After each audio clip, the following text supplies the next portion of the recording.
The sound was faint, but he heard something crack inside. The girl who had just been pretending to be in love with him in front of the camera turned pale, truly pale. It was her father's watch, the only thing left of him, and now it lay shattered on the floor of the coffee shop. To understand why the most popular girl in school had ended up sitting across from him at that table in the first place, we need to go back a day. Ethan Cross is hiding in a corner of the school library. In front of him, on a velvet cloth, lies his grandfather's watch, taken apart into 23 pieces. He knows each one by name.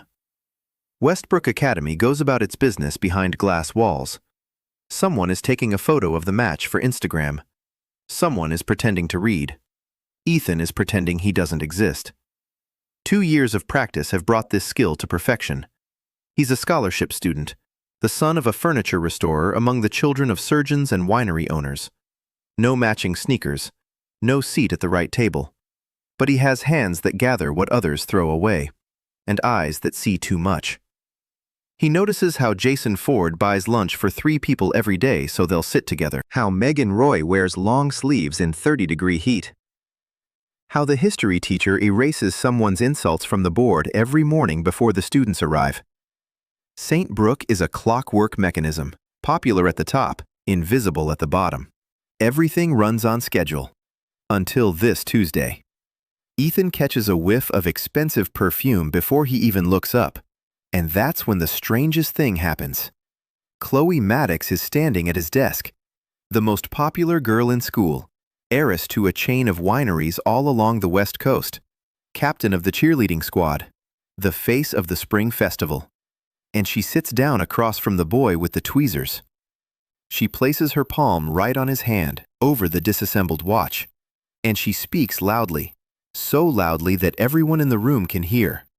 She says she likes him, that she's wanted to say this for a long time. The library falls silent. Ethan doesn't move. He can read everything she's trying to hide. Her pinky finger is trembling. She's looking straight at him, the way people do who've rehearsed this moment in front of a mirror. Her smile is perfect, too perfect. His gaze drifts to the second floor. Someone's head is sticking out from behind a bookshelf. Red hair. A phone in an outstretched hand. They're filming. A bet.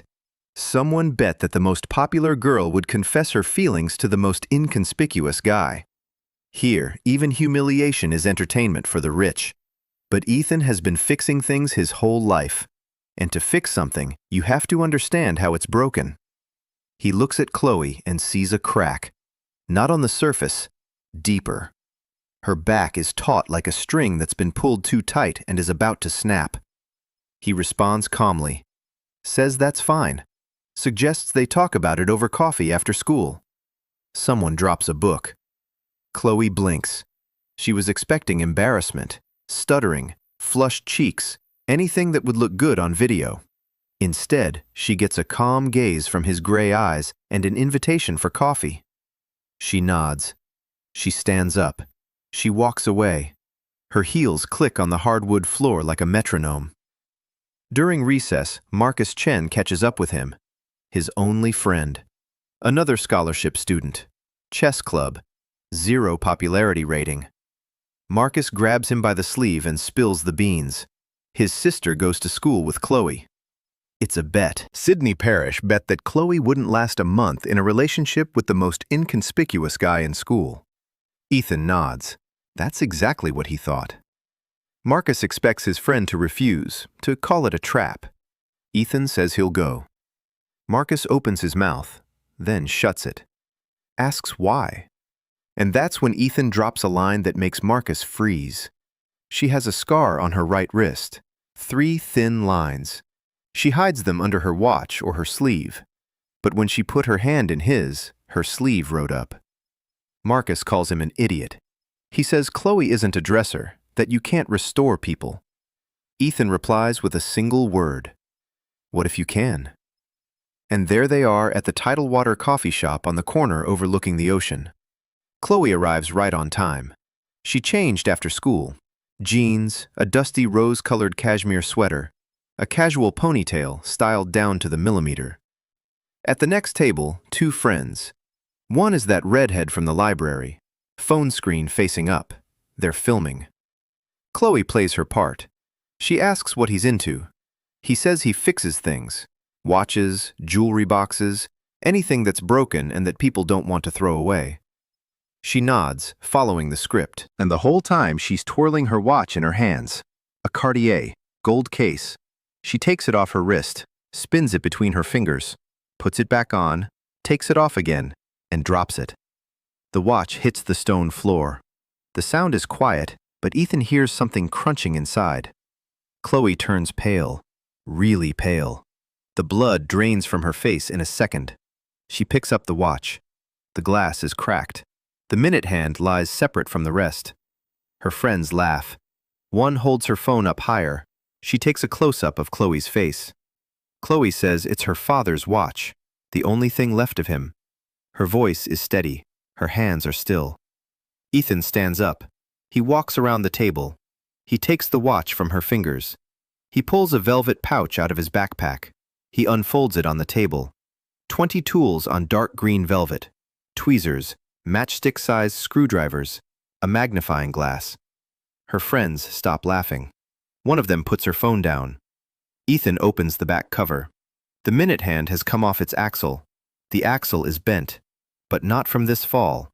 He sees an old deformation. Someone had dropped this watch before, maybe many times. He takes the thinnest pair of tweezers. He straightens the axle. He puts the hand back in place. He lubricates the gear. He closes the back cover. 20 minutes. Chloe's latte has gone cold. She hasn't said a word. She's just been watching his hands. Ethan places the watch in front of her. The second hand is ticking. The watch is working again. He says he'll order a replacement glass. In 3 days, it'll be as good as new. And the stem had been bent even before it fell. Someone had dropped it before, and not just once. Chloe slips the watch onto her wrist. She fastens the strap and looks at him. For the first time all day, she isn't putting on an act. No smile for the camera. There's something open and bewildered about her, something real. At the next table, a phone lies face down. Chloe says thank you, just thank you. No pretense. That evening, Ethan sits in his father's workshop in the garage. It smells of wood and linseed oil. On the workbench is a half-disassembled 19th century chest of drawers. He orders a glass for the Cartier watch, delivery in 3 days. He picks up a gear and polishes it. And he's not thinking about the argument. He's thinking about how she turned pale when the watch hit the floor, about the 3 thin lines on her wrist that she hides. Westbrook is a mechanism, gears, springs. Everything turns according to rules established long before he was born. But even in the most precise mechanism, there's sometimes a part that's out of place. Ethan Cross has spent his whole life finding such parts, fixing them, putting them back where they belong. The only question is what will happen when he tries to fix a living person. The next morning, Ethan arrived at school and realized that the world had changed. Not his world, Westbrook's world. The hallways were buzzing. People who had been looking right through him for 2 years were now saying his name. Ethan Cross, that guy from the library, the one with Chloe Maddox. He walked toward his locker, catching people's glances. Not hostile, not friendly, studying. Westbrook was sizing up the new player on the field. He opened his locker. Inside was a note, a small sheet of paper from a notebook, unsigned. The words were simple. It said he should be careful and that it wasn't what it seemed. The handwriting was neat, a girl's, not Chloe's. Ethan folded the note and put it in his pocket. During his first English literature class, he sat in his usual seat by the window. 3 minutes later, Chloe walked into the classroom. She stopped in the doorway. She looked at him. Then she walked across the classroom and sat down next to him. 30 pairs of eyes followed her path. The teacher, Mrs. Gardner, raised an eyebrow but said nothing. At Westbrook, teachers had long since learned not to interfere with the social dynamics of the class. Chloe took out her notebook. She opened it and wrote a single word in the margins. "Thank you." She turned her notebook so Ethan could see it. He saw it. He nodded. He went back to his notes. She put her notebook away.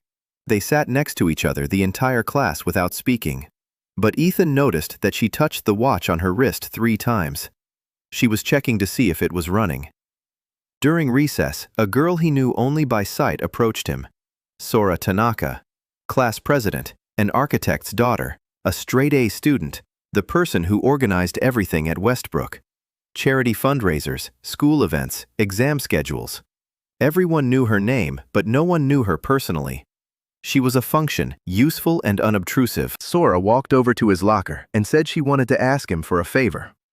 She took a pen out of her bag, an old one, a fountain pen, with a worn, dark blue barrel. She said it was her grandmother's pen, that she'd been writing in her planner with it every day for 4 years now. But the nib had started scratching the paper and the ink was bleeding. She asked if he could take a look. Ethan took the pen. He twirled it between his fingers. He removed the cap. He examined the nib in the light streaming in from the window. The nib's teeth were slightly spread apart, a microscopic problem. 5 minutes' work. He said he'd have it fixed by tomorrow. Sora nodded. She thanked him and left. But before leaving, she paused for a second. She looked him in the eyes, not like a student council president processing an order, but like a girl who had long wanted to approach him and had finally found an excuse. Ethan noticed this and filed it away in the same observations folder where Chloe's trembling pinky and the unsigned note with no signature. At lunch, Marcus sat across from him with a tray and the expression of someone preparing for a serious conversation. He said he'd talked to his sister, that he knew the details. Sydney Parrish had made a bet with Chloe at a party 2 weeks ago. The bet was simple. Chloe had to date the most unpopular guy in school for a month. Convincingly, with photos, with public displays of affection. If she lasted a month, Sydney would give her her tickets to an exclusive fashion show in Los Angeles. If not, Chloe would publicly admit she'd lost. Marcus said the stakes were actually higher than just the tickets. Sydney wanted to prove that Chloe was the weak link, that she was incapable of controlling the situation, that she was just as fragile as her older sister, Natalie. Ethan chewed on his sandwich and listened. Marcus asked if he knew what had happened to Natalie Maddox. Ethan knew. Everyone knew. Natalie had graduated last year. She'd been just as much of a queen, just as perfect, until someone leaked her private photos and messages online. The scandal lasted 3 weeks. Natalie left school early. She moved to the East Coast. The Maddox family didn't comment. Westbrook quickly forgot about it. Marcus said that, according to his sister, Sydney was involved in that scandal. Not directly, but the leak came through someone in her circle. Ethan set his sandwich aside. That changed the picture. Sydney wasn't just having fun. She was systematically destroying the Maddox family. First the older sister, now the younger one. The question was, why? Marcus said he didn't care why, that Ethan needed to get out of this while he still could. Ethan said nothing. After lunch, he went to the workshop of the school's maintenance man, Mr. Ramirez. It was a small room in the school basement where tools and spare parts for school equipment were stored. Mr. Ramirez was the only adult in Westbrook with whom Ethan had ever exchanged more than 2 sentences. They'd swap tools. Sometimes they'd fix things together. Mr. Ramirez gave him a small jeweler's clamp. Ethan sat down at the table and began repairing Sora Tanaka's pen. He filed down the nib's teeth. He cleaned out the ink channel. He polished the barrel with a soft cloth. The pen was beautiful. Japanese design, minimalist, made for a hand that writes every day. He finished in 15 minutes. He tested it on a piece of paper. The line was smooth. The ink didn't smudge. The nib glided softly. He put the pen back in its case and went to his next class. After school, he got a message from Chloe. She asked if they'd see each other today.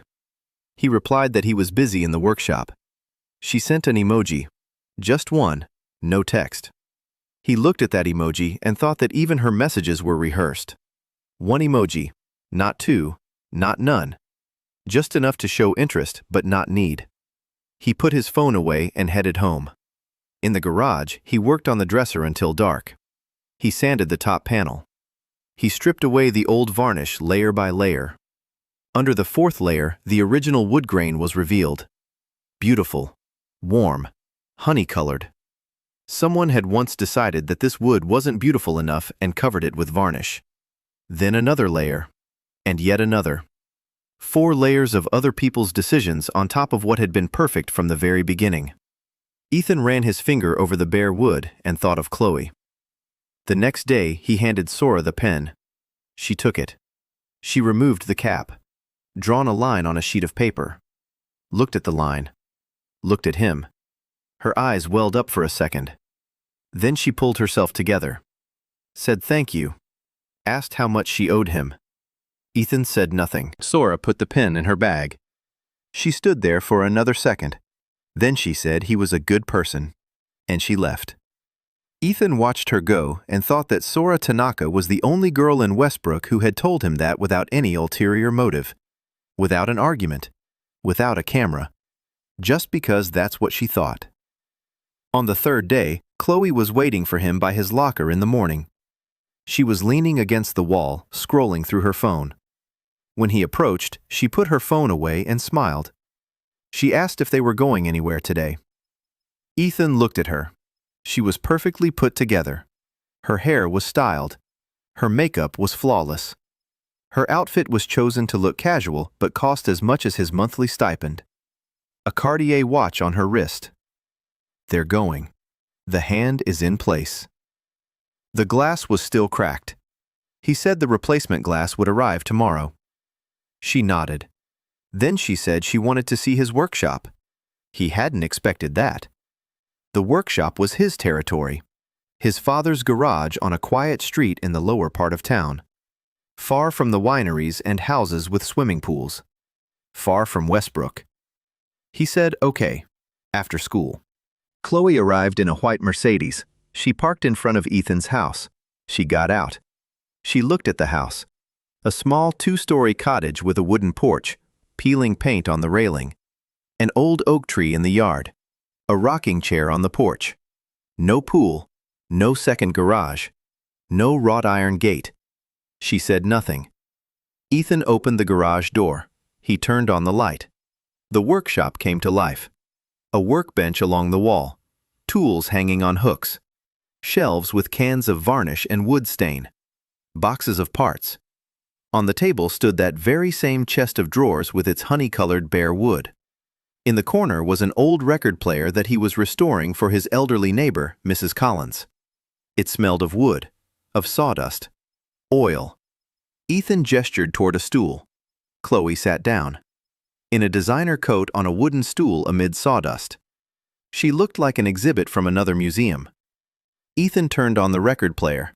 He put on a record, old jazz, quiet and warm, and he began working on the dresser.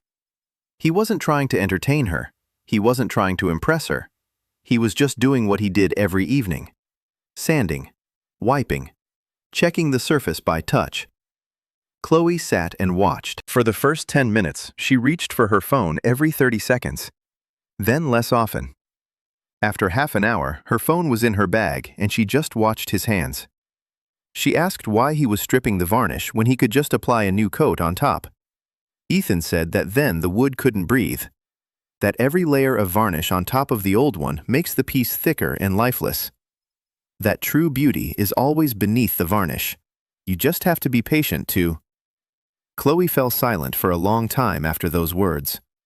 When it got dark, she said it was time for her to go. She stood up from the stool. There was sawdust on her coat. She didn't brush it off. She said it had been strange, but a good kind of strange. Ethan nodded. She drove away in a white Mercedes. He stood in the garage doorway and watched as the red taillights faded into the darkness. Then he returned to the dresser. He ran his hand over the bare wood. Honey-colored, warm, alive, under 4 layers of someone else's varnish. The school found out about Ethan and Chloe's relationship and began keeping an eye on them. Marcus recounted the details of the argument and Sydney's connection to the scandal surrounding Chloe's older sister, Natalie. Ethan repaired Sora Tanaka's fountain pen and took Chloe to his garage workshop for the first time, where she saw his world and, for the first time in half an hour, put her phone away. A week passed, 7 days during which Ethan Cross became invisible. He hadn't asked for it. He hadn't sought it out. But Westbrook operated by its own rules. A boy dating Chloe Maddox couldn't be invisible by definition. People noticed him in the hallways. Heads turned toward him in the cafeteria. In class, teachers began calling on him more often at the blackboard, not because he raised his hand, but because they'd finally remembered his last name. Chloe played her part flawlessly. She waited for him by his locker every morning, sat next to him in class, texted him in the evening, and had lunch with him once a week, in full view of the whole school. For Westbrook, it was the perfect relationship. A beautiful girl and a mysterious, quiet guy. Fresh fodder for school gossip. But Ethan could see the cracks. Every time they had lunch together, Chloe chose a table by the window with good lighting. Perfect for photos. Every time she'd pull out her phone and take a picture. Of their food, of their hands side by side on the table. Never their faces, just the aesthetics. The photos went to a private group chat with her friends. A progress report on the feud. Ethan knew it. Marcus confirmed it through his sister. Chloe sent every photo to the group chat with a caption. The first comments were sarcastic. About the boy with the tweezers. About the garage mechanic. About the smell of sawdust. Her friends laughed. Sydney posted fire emojis. Everything was going according to plan. But in the second week, the comments changed. Marcus showed him a screenshot that Lily had sent. Chloe wrote that he had fixed her father's watch. No sarcasm, no emojis, just a fact. Sydney replied that it was sweet, with 3 question marks at the end. Ethan looked at the screenshot and put Marcus's phone back in his hand. He said he didn't need to see that. Marcus asked why. Ethan said he already knew what was going on. He didn't need proof. He could see it. Toward the end of the second week, Chloe came to the workshop for the second time. Without warning. Without a message. She just showed up at the garage door at 7 in the evening. In sneakers. In a plain jacket. No makeup. Ethan looked up from the turntable. Mrs. Collins was expecting him by Saturday. The motor was running, but the needle was skipping on the low frequencies. The problem was with the counterweight. Chloe said she was bored at home. That her mother had gone to the vineyards. That Emma had locked herself in her room. That the house was too big when it was quiet. Ethan nodded toward the stool. She sat down. He continued working. He didn't ask why she'd actually come. He didn't ask why she wasn't wearing makeup. He didn't ask why she was wearing regular sneakers instead of those $800 ones. He just kept fixing the turntable. Chloe watched. 10 minutes later, she asked what he was doing. He explained. The counterweight. Balance. If the tone arm is too heavy, the needle scratches the record. If it's too light, it skips and the sound gets distorted. You have to find the exact weight. A gram up, a gram down, until the needle sits perfectly in the groove. Chloe listened. Then she said it was just like life. Ethan looked at her. She was surprised by what she'd said herself. She turned away. Rubbed her wrist, the one with the 3 lines. Ethan noticed the gesture and remembered it. He finished with the turntable by 9, then put on a record. Fleetwood Mac. The needle settled smoothly. The sound came through clear, warm. Chloe closed her eyes and listened. Ethan sat across from her and saw her face for the first time without a single layer. Without a smile for the camera. Without anxious self-control. Just a girl listening to music with her eyes closed in a garage that smelled of wood. She left at 10. This time, she turned around at the door and said she'd bring coffee tomorrow. He said he drank it black. She said she'd remember. On Wednesday of the 3rd week, what Ethan had been waiting for happened. Sydney Parrish approached him in person. It was during break by the stairs leading to the 2nd floor. Sydney was tall, blonde hair, sharp cheekbones, impeccable clothes, intelligent, cold eyes. She smiled at him and said she was glad to finally meet him. She said Chloe had told her a lot about him. She asked if it was true that he fixed things. Ethan said it was true. Sydney said that was charming. She pronounced the word so that it sounded like a diagnosis. Then she leaned in a little closer and said she had an antique brooch, a silver one. The clasp was broken. Could he fix it? Ethan looked into her eyes and saw what he always saw when he looked at broken things. Only Sydney Parrish wasn't broken. She was honed, like a knife. Every line in place, every word measured. She hadn't come to have the brooch fixed. She'd come to size up her opponent. He said he'd fix it. He asked her to bring it tomorrow. Sydney smiled. She said, "Perfect." She left. Her heels clicked down the hallway with confidence and precision. Ethan stood by the stairs and thought. Sydney Parrish saw what he saw. She too read people. She too noticed the cracks. The difference was what she did with that knowledge. Ethan mended the cracks. Sydney widened them. The next day, Sydney brought the brooch, a beautiful piece, silver, handcrafted, truly antique. The clasp wasn't broken. It was bent. On purpose. Ethan saw the marks left by pliers on the metal. Someone had broken the brooch on purpose. Maybe Sydney herself, to give her a reason to approach him. He fixed the brooch in 5 minutes. He straightened the clasp. He polished the silver. He returned it to Sydney during the next break. She took the brooch. She looked at it. She said it was really nice, and she walked away. Marcus stood nearby and quietly said that Ethan had just passed the test. Ethan said he knew. Over the weekend, he'd been working in the workshop with his father. The dresser was almost finished. The bare wood was coated with a thin layer of clear oil. The grain stood out vividly, every annual ring, every curve of the grain.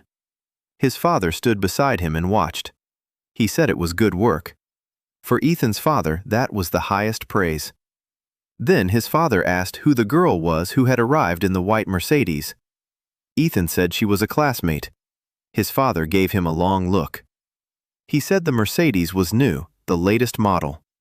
A person who drives a car like that lives in a different world, he said. Ethan said he knew. His father was silent for a moment. Then he said that wood doesn't choose who sands it. It doesn't care if the hands are rich or poor. The main thing is that the hands are careful. Ethan smiled. His father went inside.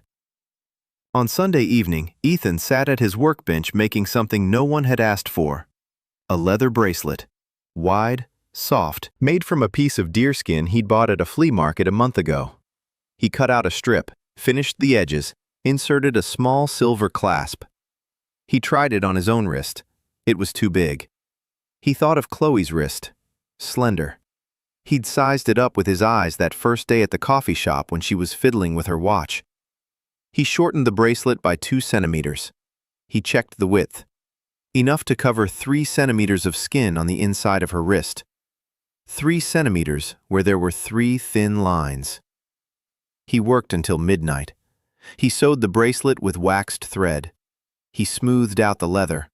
It was soft and warm, caramel-colored. It went with any skin tone. Ethan placed the bracelet on the workbench and looked at it. It wasn't a gift, not a gesture.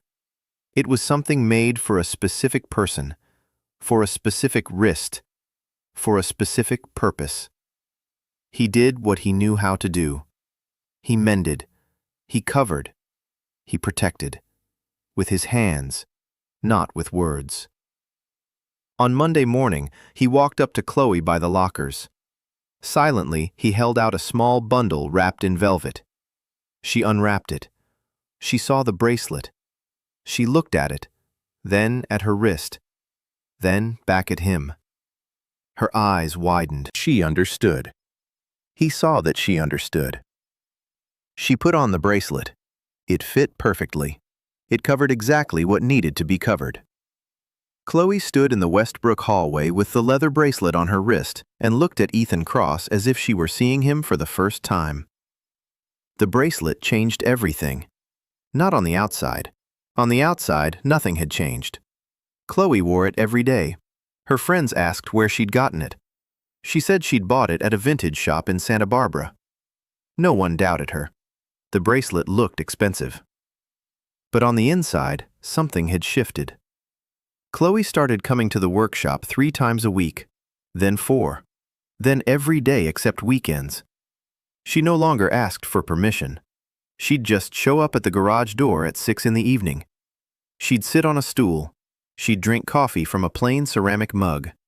She'd watch Ethan work. Sometimes she was silent for hours. Sometimes she talked. About school, about her mother, who spent more time in the vineyards than at home. About the house, which was too big for 3 people. About Emma, who locked herself in her room, looked through a microscope, and didn't talk to anyone. Ethan listened. He sanded the wood and listened. He never interrupted, never gave advice, never said everything would be okay. He just worked with his hands and was there. And Chloe talked, more than she'd talked to anyone in the last 2 years. In the 4th week, she told him about her father, Richard Maddox, founder of the family wineries. He'd died of pancreatic cancer 2 years ago. It took 4 months from diagnosis to his death. Chloe said the last time she'd seen him alive was in the hospital. He was lying on white sheets and was so thin that she didn't recognize his hands. The hands that had taught her to ride a bike, carried her on his shoulders at farmers' markets, and opened bottles of wine with a single motion.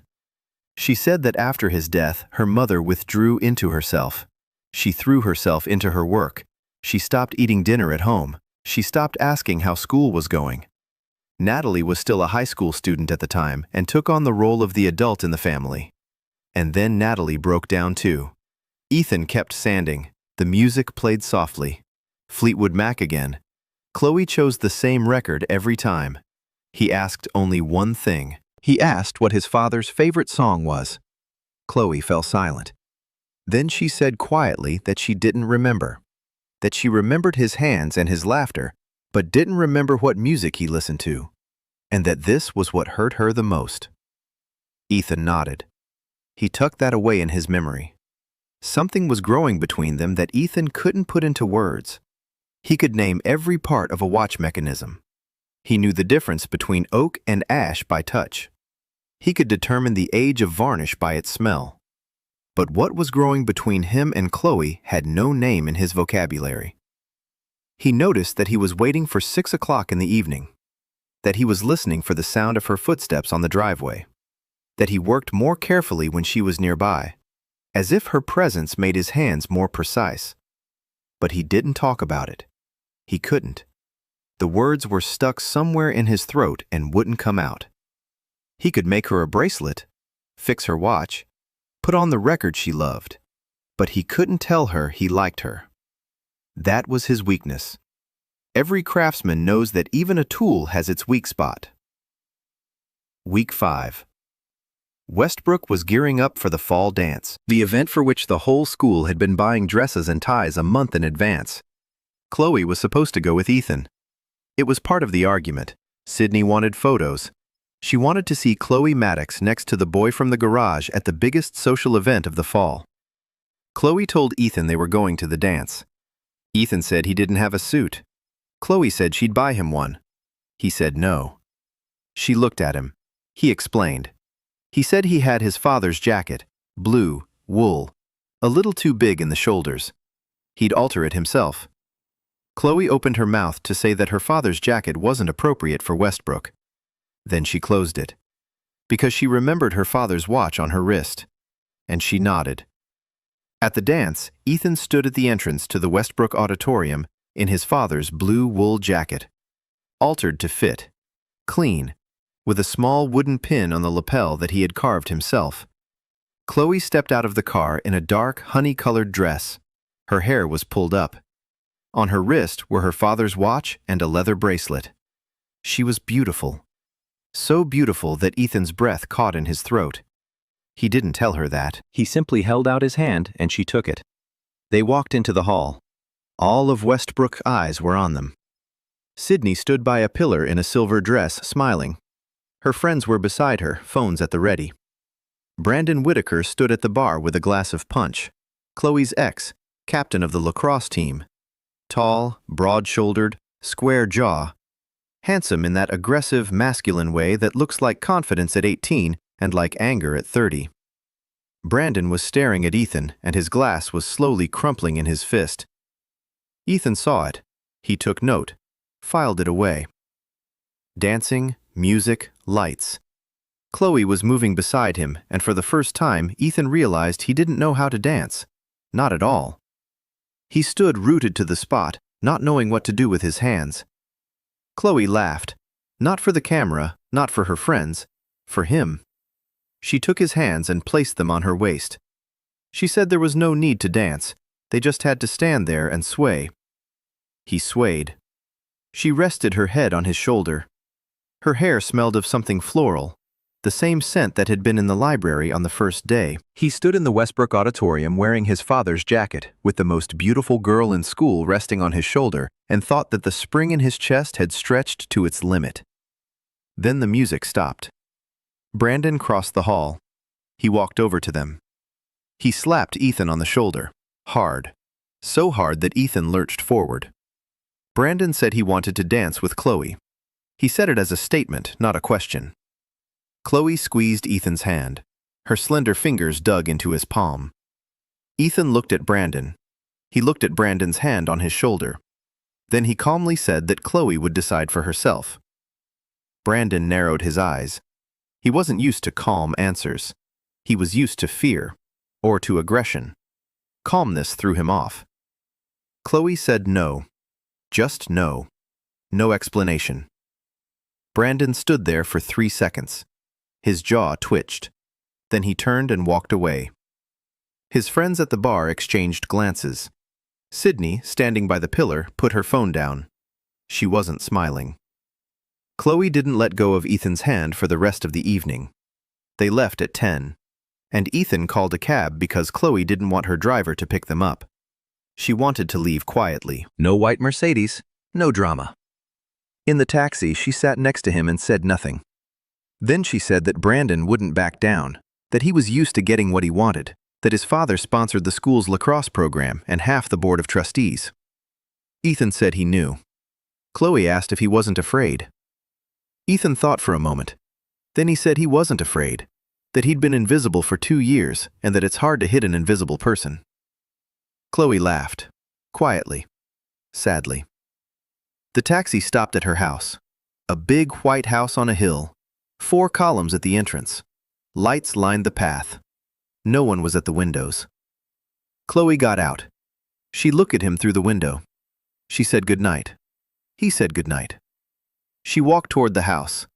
Halfway there, she stopped. She turned around. She touched the bracelet on her wrist, and she walked away. Ethan rode home in the taxi, staring at his hands. Those very hands that had rested on Chloe Maddox's waist earlier that day. Hands that remembered the warmth of her body through the fabric of her dark, honey-colored dress.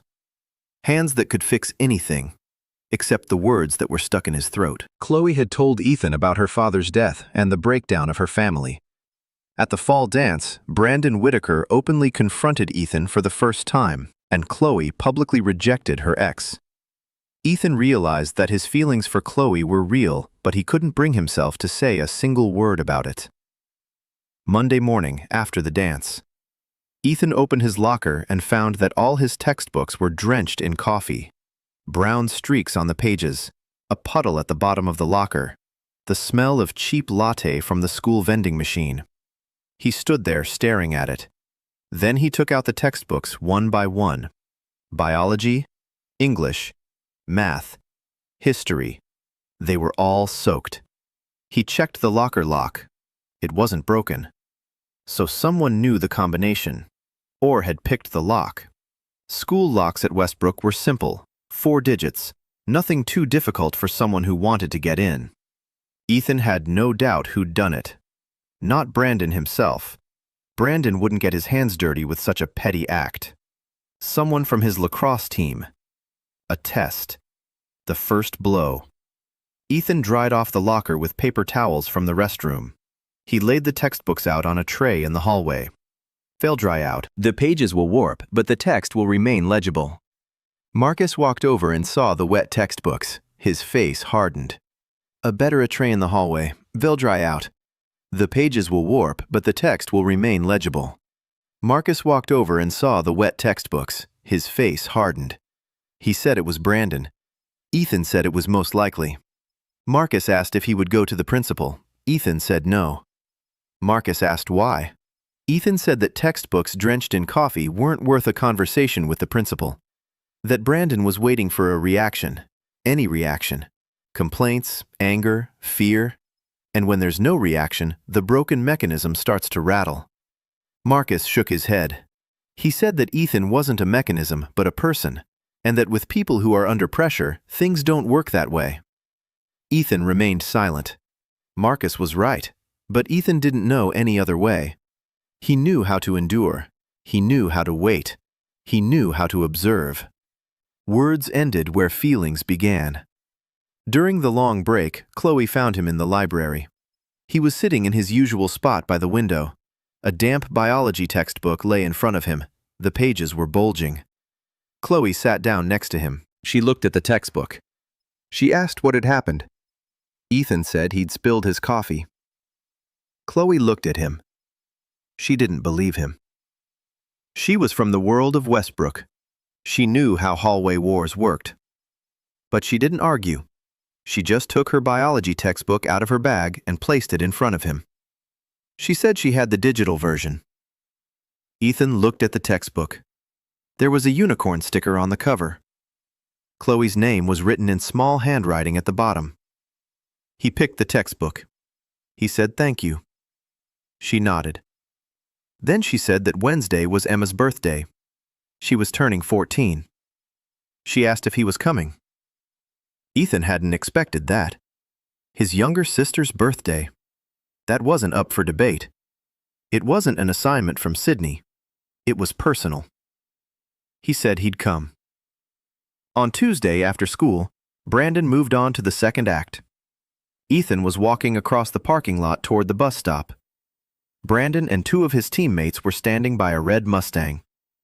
Brandon called out to him. Ethan stopped. Brandon walked over. He stood close. Brandon was a head taller and twice as broad-shouldered. He said he'd heard that Ethan fixes all kinds of junk. He asked if Ethan could fix his relationship with Chloe. His friends laughed. Ethan said nothing. Brandon leaned in closer. He spoke quietly so that only Ethan could hear. He said that Chloe was playing games with him, that in a month she'd dump him and come back, because she always comes back. Ethan looked him in the eyes. He saw anger, but beneath the anger he saw something else. Fear. Brandon Whitaker was afraid that this time Chloe wouldn't come back. Ethan said one thing. He said that if Chloe came back to him, it would be her choice. Brandon clenched his fist. One of his friends put a hand on his shoulder. Brandon exhaled. He turned around, got into the Mustang, drove off.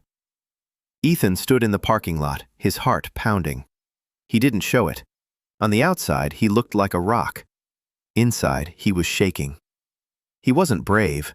He was calm. Those are two different things. Wednesday, Emma's birthday. The Maddox house on the hill. Ethan arrived by bus. He walked up the lighted path. He rang the doorbell. Chloe opened the door. She was in her pajamas, a sweater, socks, her hair down, no makeup. She smiled and let him in.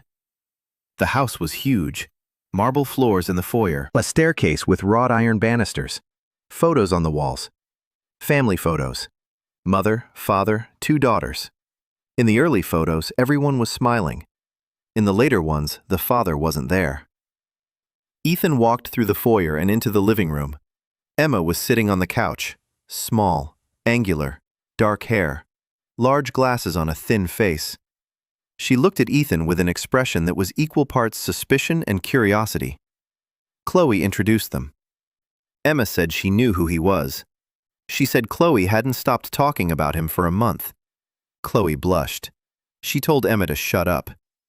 Emma shrugged. Ethan took a gift out of his backpack. He'd wrapped it in craft paper. Emma unwrapped it. Inside was a wooden microscope stand. Ethan had carved it out of walnut over 2 evenings. The stand was angled, with a groove for the lenses and a small drawer for the microscope slides. He'd made it because Chloe had told him that Emma spent hours at the microscope and that her neck would get stiff from having to bend over. Emma took the stand. She turned it over in her hands. She ran her finger over the smooth wood. Then she looked at Ethan, and her expression changed. Her suspicion faded. What remained was something warm. She asked how he knew about her neck. Ethan nodded toward Chloe. Emma looked at her sister. Chloe turned away toward the window. Emma placed the stand on the table. She set her microscope on it. She checked the height. Perfect. The neck was straight. Her eyes were level with the eyepiece. She said it was the best gift she'd ever received. Then she added that the bar had been set pretty low, though, because her mother had given her a $50 gift card. Ethan almost smiled. Emma was sharp, quick, a little scalpel in glasses. Dinner was simple. Chloe ordered pizza. 3 boxes. They sat on the living room floor, ate with their hands. Emma talked about tardigrades, microscopic creatures that survive under any conditions, in boiling water, in the icy void of space, under pressure 6 times greater than at the bottom of the ocean. She spoke about it with such enthusiasm that Ethan listened, completely engrossed.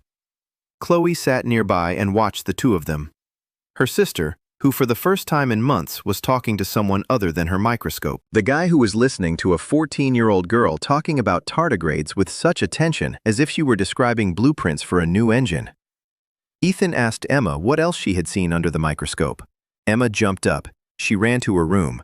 She came back with a laptop full of photos. Salt crystals magnified 400 times, a moth's wing, a strand of silk, a snake's scale. Ethan examined each photo. He saw in them what he saw in his own work: structure, pattern, beauty that exists on a level invisible to the naked eye. He told Emma that wood fibers have a similar pattern under a magnifying glass, that every type of wood looks like a different planet when magnified. Emma said she wanted to see it. Ethan said he'd bring some samples next time. Emma looked at Chloe, then at Ethan, then back at Chloe, and she said, "Okay." She liked him. Chloe covered her face with her hands. Ethan helped clear away the pizza boxes. He washed the dishes. Chloe stood nearby and dried the plates. They worked in silence, in unison, like 2 instruments in one pair of hands. Then Chloe said that her mother hadn't come to Emma's birthday party, that she'd called that morning and said she'd be stuck at the vineyards until Friday. Ethan said nothing. He washed a plate. Chloe said that Emma hadn't cried, that she'd said she'd expected it, and that a gift card was even too much for someone who wasn't there. Ethan looked at Chloe. She was standing there with a towel in her hands, and her eyes were wet, but she wasn't crying. Control. Always control. He held out a clean plate to her. She took it. Their fingers touched, wet from the water, warm. She didn't pull her hand away. Neither did he. They were standing in the kitchen of the Maddox house. Marble countertops, designer appliances, floor-to-ceiling windows overlooking the ocean at night, and the two of them were holding a single plate together. Then Emma called out from the living room that the movie was starting. Chloe pulled her hand away. She wiped the plate. She put it in the cupboard. The 3 of them watched the movie. Emma fell asleep an hour later. Chloe covered her with a blanket. Ethan stood up. He said it was time for him to go. Chloe walked him to the door. It was cold on the porch. The November wind from the ocean smelled of salt and wet rocks. Chloe said that Ethan said he liked Emma too. Chloe was silent for a moment. Then she said that the last person Emma had let get close to her was their father. Ethan nodded. He was standing on the porch of the house on the hill, with the city glowing below and the dark ocean stretching beyond it. Chloe stood in the doorway in her socks, hugging herself around the shoulders against the cold. He wanted to tell her, right then and there, to tell her that he liked her, not as an experiment, not as a broken thing that's interesting to study, as a person, as a girl in socks who orders pizza for her sister's birthday and wipes the plates with a towel embroidered with lemons. But the words stuck in his throat, heavy, unmovable. He said goodnight. She said goodnight. He walked down the path and walked toward the bus stop. The door closed behind him. Ethan walked down the dark street, thinking that he knew how to assemble a clock mechanism from 23 parts that would run for decades. But he couldn't put together a single sentence from 3 words that would change everything. The bus arrived 12 minutes later. Ethan sat by the window. He was on his way home. Outside the window, the flickering, one after another, like the seconds on the face of the clock he'd been repairing his whole life. November was well past its midpoint. Ethan sat in his workshop taking apart an old music box that Mrs. Collins had brought in. The box was Swiss, early 20th century, a maple case with inlay. The mechanism was jammed. The spiked roller had rusted in one spot and the melody cut off on the 3rd measure. Ethan removed the lid. He took out the mechanism and placed it under a magnifying glass. Rust had corroded 4 of the 40 pins. The rest were intact. He began cleaning the pinwheel with a fine needle. It would take him 3 evenings. Mrs. Collins wasn't in a hurry. She had been bringing him things ever since he moved to the neighborhood 2 years ago. A record player, a cuckoo clock, a picture frame of her late husband. She paid him $20 for the job and brought him a cherry pie. Ethan took the money and the pie. He never haggled. $20 for a Swiss jewelry box wasn't much, but Mrs. Collins lived on her pension, and her cherry pie was the best for 3 blocks. The garage door opened. Chloe. 6 o'clock and 3 minutes. She was 3 minutes late. For the first time in 2 weeks. She walked in, and Ethan immediately saw that something was off. Her face was impassive. Too impassive. Her composure was turned up to the max. She sat down on a stool, didn't say hello, didn't ask what he was doing. She just sat down and fell silent. Ethan kept working. He was cleaning the spikes on the roller. He didn't ask any questions. He waited. 20 minutes later, she spoke up. She said that Sydney had raised the stakes. A new challenge. Chloe has to kiss Ethan at the stadium during a lacrosse game. In front of the whole school. In front of Brandon. Sydney wants a video. She wants Brandon's reaction. She wants maximum chaos. Chloe spoke about it in the voice of someone reading the weather forecast. Even, dry, emotionless. But her right hand rested on her knee, and her fingers were crumpling the fabric of her jeans. Ethan set down the needle. He looked at her. He asked if she wanted to kiss him. Not at the stadium, not for the video. Just, did she want to? Chloe froze. The question was too direct. In her world, people didn't ask such things outright. There were maneuvers, subtext, layers. But Ethan Cross was sitting in front of her with a Swiss watch box, asking her point blank. She said it didn't matter. What mattered was the mission. Ethan shook his head. He said the mission was a mechanism. A mechanism works when all the parts are in place. But if one part doesn't want to be in the mechanism, the whole mechanism grinds to a halt. Chloe looked at him. He could see something moving behind her eyes. Something was trying to break through to the surface, but her self-control was stronger. She said she'd kiss him at the LA. She stood up. She left. She didn't say goodbye. Ethan sat in the workshop and stared at the music box. 4 broken pins out of 40. The melody cut off on the 3rd measure. Just 4 pins. But without them, the music wouldn't play. Friday. The Westbrook vs. Ridley Academy lacrosse game. The stadium was half full. For a high school game, that's a lot. It was cold. A November wind blowing in from the ocean. Ethan sat in the stands wearing a jacket and a scarf. Marcus was next to him. Marcus didn't want to go. He hated sports events. But Ethan had asked him to come. Marcus asked why. Ethan said he needed a witness. Marcus gave him a strange look, but he came anyway. Chloe showed up halfway through the first quarter. She made her way up the bleachers. She sat down next to Ethan, between him and Marcus. Down on the field, Brandon was playing on offense. He was kicking the ball as if it had personally insulted him. On the opposite side of the bleachers, Sydney was sitting with her group of friends. Ethan saw the glow of a phone. The camera was on. Chloe was sitting next to him and wasn't looking at the court. She was staring straight ahead. Her breathing was steady. Too steady. She was getting ready. Ethan waited. End of the second quarter, halftime. Chloe turned toward him. Her face was close. He could see every eyelash. He could see she wasn't wearing lipstick. She usually did. Not today. She said quietly that she needed to put some on. Ethan looked at her. Then he said she didn't need to. Chloe blinked. He said that Sydney was sitting in those bleachers with her phone, that the video was already being recorded, that if Chloe kissed him now, Sydney would have ammunition. A video she could show Brandon. A video she could show the whole school. Proof that Chloe was following orders. Chloe listened. Ethan said that if she wanted to kiss him, she should go ahead and do it, but not here, not on camera. Not because she was being ordered to. Chloe looked at him. Her eyes were shining. Not from tears, from something else. She turned away. She looked at the field. Brandon was standing on the sideline, drinking water from a bottle. She leaned back against the bench and didn't kiss Ethan. The game ended with a victory for Westbrook. Brandon scored 3 goals. The stands were chanting his name. Sydney put her phone away. Ethan saw her type something in the chat. Her fingers moved quickly and angrily across the screen. She didn't get what she wanted. Marcus sat next to him and remained silent throughout the game. When the stands began to empty, he said Ethan had done the right thing. Then he added that this didn't mean he approved of everything else. Ethan nodded. They walked down from the stands. Chloe was standing at the stadium exit. She was waiting for him.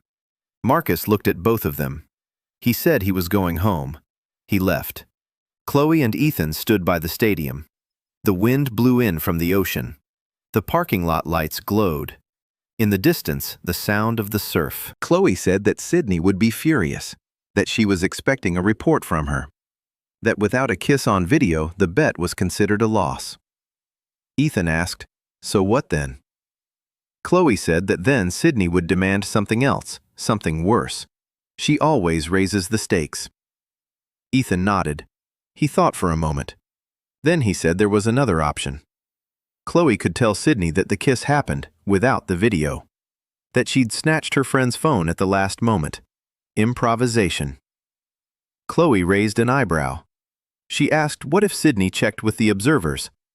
Ethan said the observers saw them sitting next to each other, that Chloe had leaned toward him. From the outside, it could have looked like anything. Chloe looked at him for a long time. Then she said he was thinking 3 moves ahead. Ethan shrugged. He said chess had taught him that.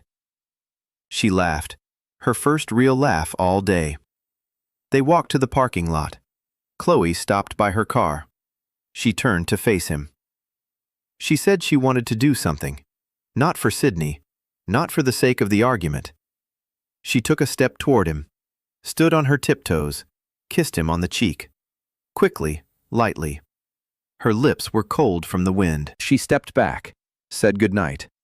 Ethan stood in the parking lot, his cheek burning in the cold November wind. He raised his hand and touched the spot where her lips had just been. Then he lowered his hand. He walked to the bus stop. He worked in the workshop until 2 in the morning. He finished the box. He replaced the rusted pins with new ones he'd turned out of steel wire. He assembled the mechanism. He wound it with the key. The box began to play. The melody played through the 3rd measure, the 4th, the 5th, all the way to the end. The full melody. Not a single note missed. Ethan closed the lid. He lay down on the couch in the workshop. He closed his eyes. The cold touch still burned on his cheek. He didn't sleep until dawn. Sydney demanded that Chloe kiss Ethan at the stadium on camera. Ethan stopped her and explained that this would give Sydney ammunition. Chloe didn't carry out the task, but then kissed Ethan of her own free will, away from the cameras. Ethan began helping Chloe circumvent the rules of the bet from the inside. December arrived with rain. In the seaside town, winter wasn't snowy. It was gray and wet. The ocean grew dark. The sky hung low. Rain pounded on the workshop roof every evening, and Ethan grew accustomed to the sound, like a metronome. The 2 weeks after the stadium incident passed quietly. Too quietly. Sydney wasn't giving any new assignments. She wasn't approaching Chloe.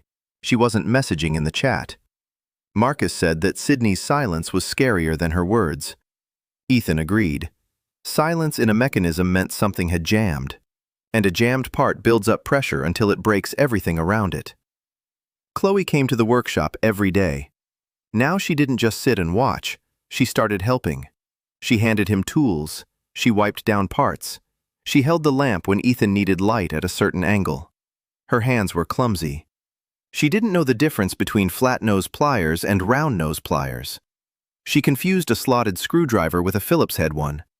But she tried her best, and Ethan could tell she was enjoying it. She didn't like the result. She liked the process. She liked touching things that had weight and texture and history. In her world, everything was smooth. Phone screens, marble countertops, the leather of designer bags. In his world, things were rough, unfinished, real. She was getting used to that roughness. In early December, Ethan was working on a commission from a stranger. A woman from a neighboring town had written to him through his father's website. It was her grandfather's old leather briefcase. The handle had come off. The zipper was broken. The leather was cracked. The woman said her grandfather had carried that briefcase for 40 years, that she wanted to use it for another 40. Ethan laid the briefcase out on the workbench. He examined the damage. The leather was high quality. Italian. Thick. It had simply dried out over time. It needed to be conditioned with oil. Replace the thread in the seams. Install a new zipper. Cut a new handle from similar leather. Chloe sat nearby and watched him work with the leather. Then she asked if she could try. Ethan gave her a soft cloth and some leather oil. He showed her how to apply it, in circular motions without pressing too hard, letting the leather absorb it. Then a second layer. Chloe took the cloth. She began. Her movements were cautious. She was afraid of damaging it. Ethan said the leather was durable, that it had lasted 40 years and would outlast her fingers. Chloe smiled. She applied the oil. The leather darkened. It became softer. The cracks didn't disappear, but they were no longer dry. They became part of the pattern. Chloe ran her finger over the surface and said it was beautiful. Ethan nodded. He looked at her hands on the old leather and thought that this was the first time Chloe Maddox had made something with her own hands. She hadn't picked it out at a store. She hadn't ordered it online. She hadn't asked someone else to do it for her. She'd done it herself, with her own fingers, and she liked it. The next day at school, something happened that Ethan hadn't planned on. After the third period, Riley O'Connor came up to him. He recognized her face. Red hair, a leather jacket over her school shirt, hoop earrings. She played guitar in the school indie band Tight Pool. They performed at every school event, and everyone in Westbrook knew them. Riley was from a different crowd, not one of the popular kids and not one of the invisible ones.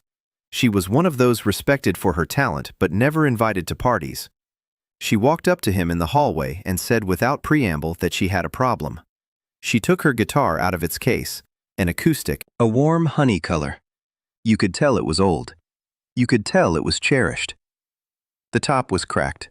A thin crack ran from the sound hole to the lower nut.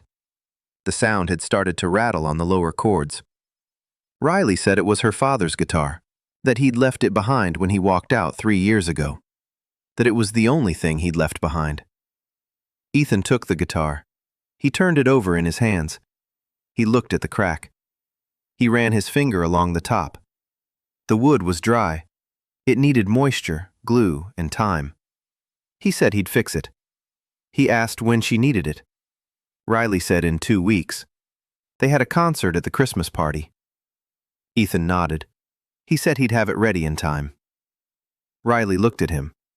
Then she said she'd heard about him, that all of Westbrook was talking about the guy who fixes things and is dating Chloe Maddox.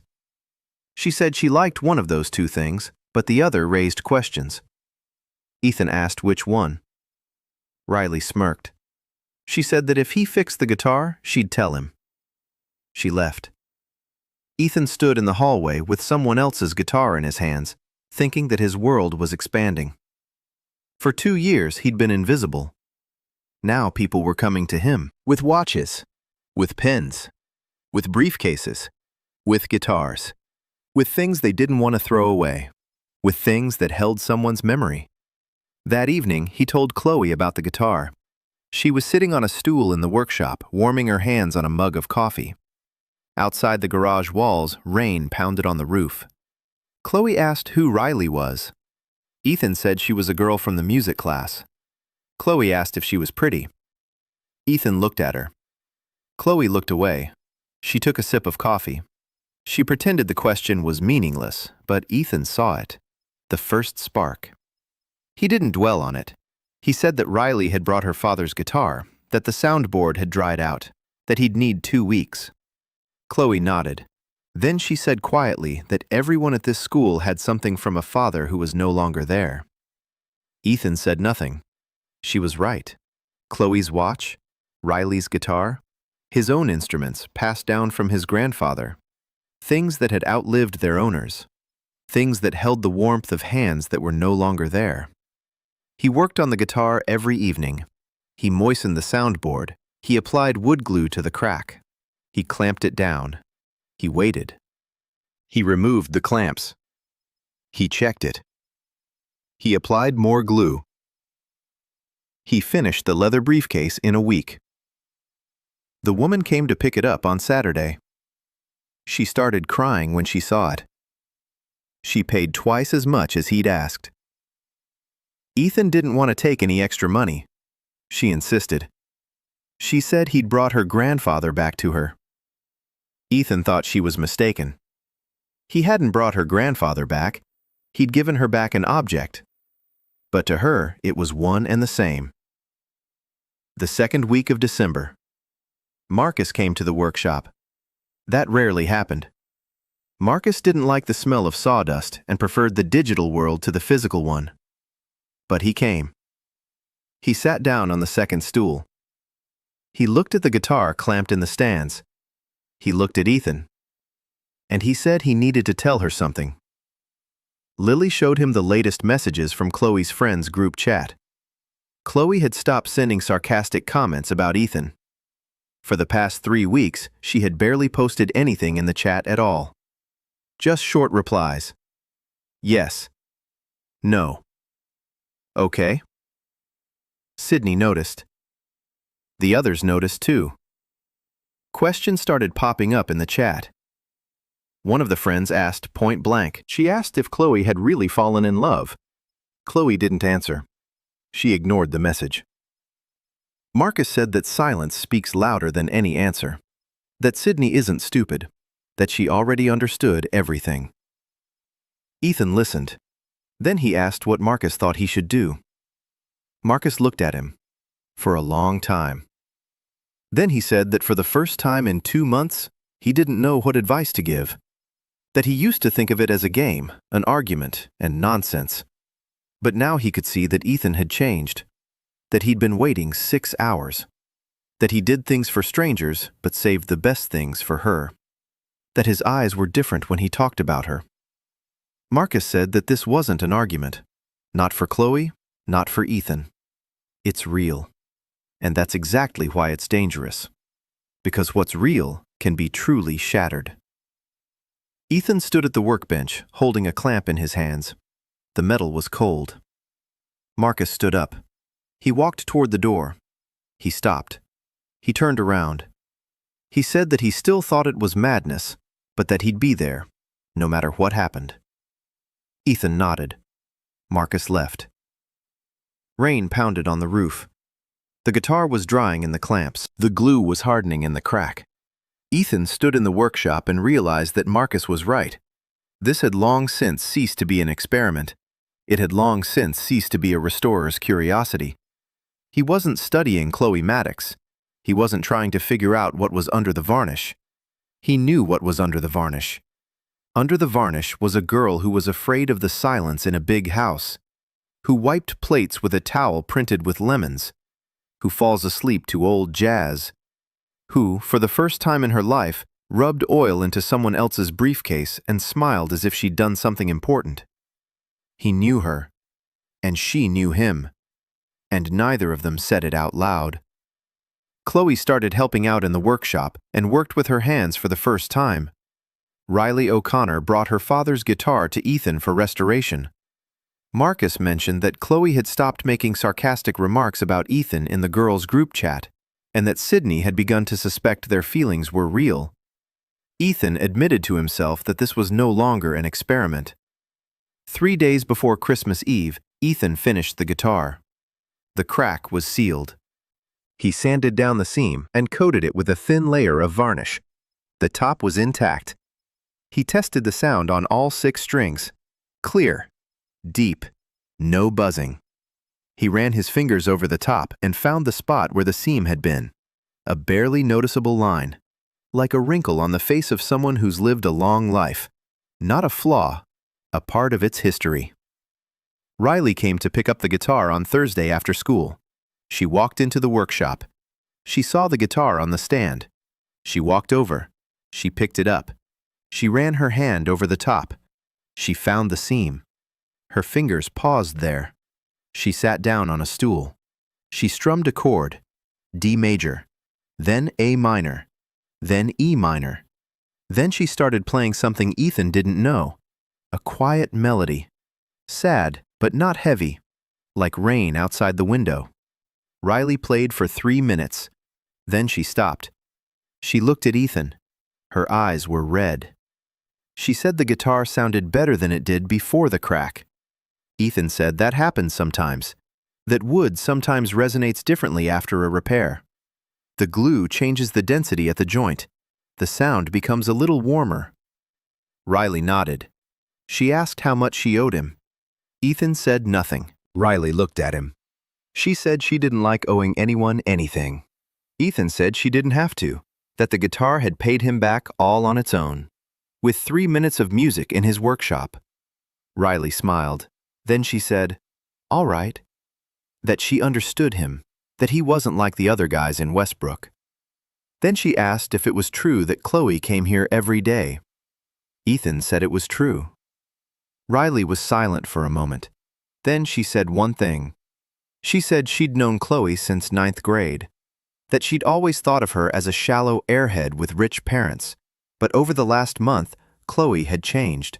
She'd become quieter. She'd started posting less on Instagram. She'd stopped making fun of people in class. Riley said she didn't know what Ethan was doing with her, but whatever it was, he should keep it up. Ethan said nothing. Riley put her guitar back in its case. She stood up. She walked toward the door. She stopped. She turned around. She said that if Chloe broke his heart, Riley would personally show her what real popularity was. Ethan said he'd remember that. Riley left.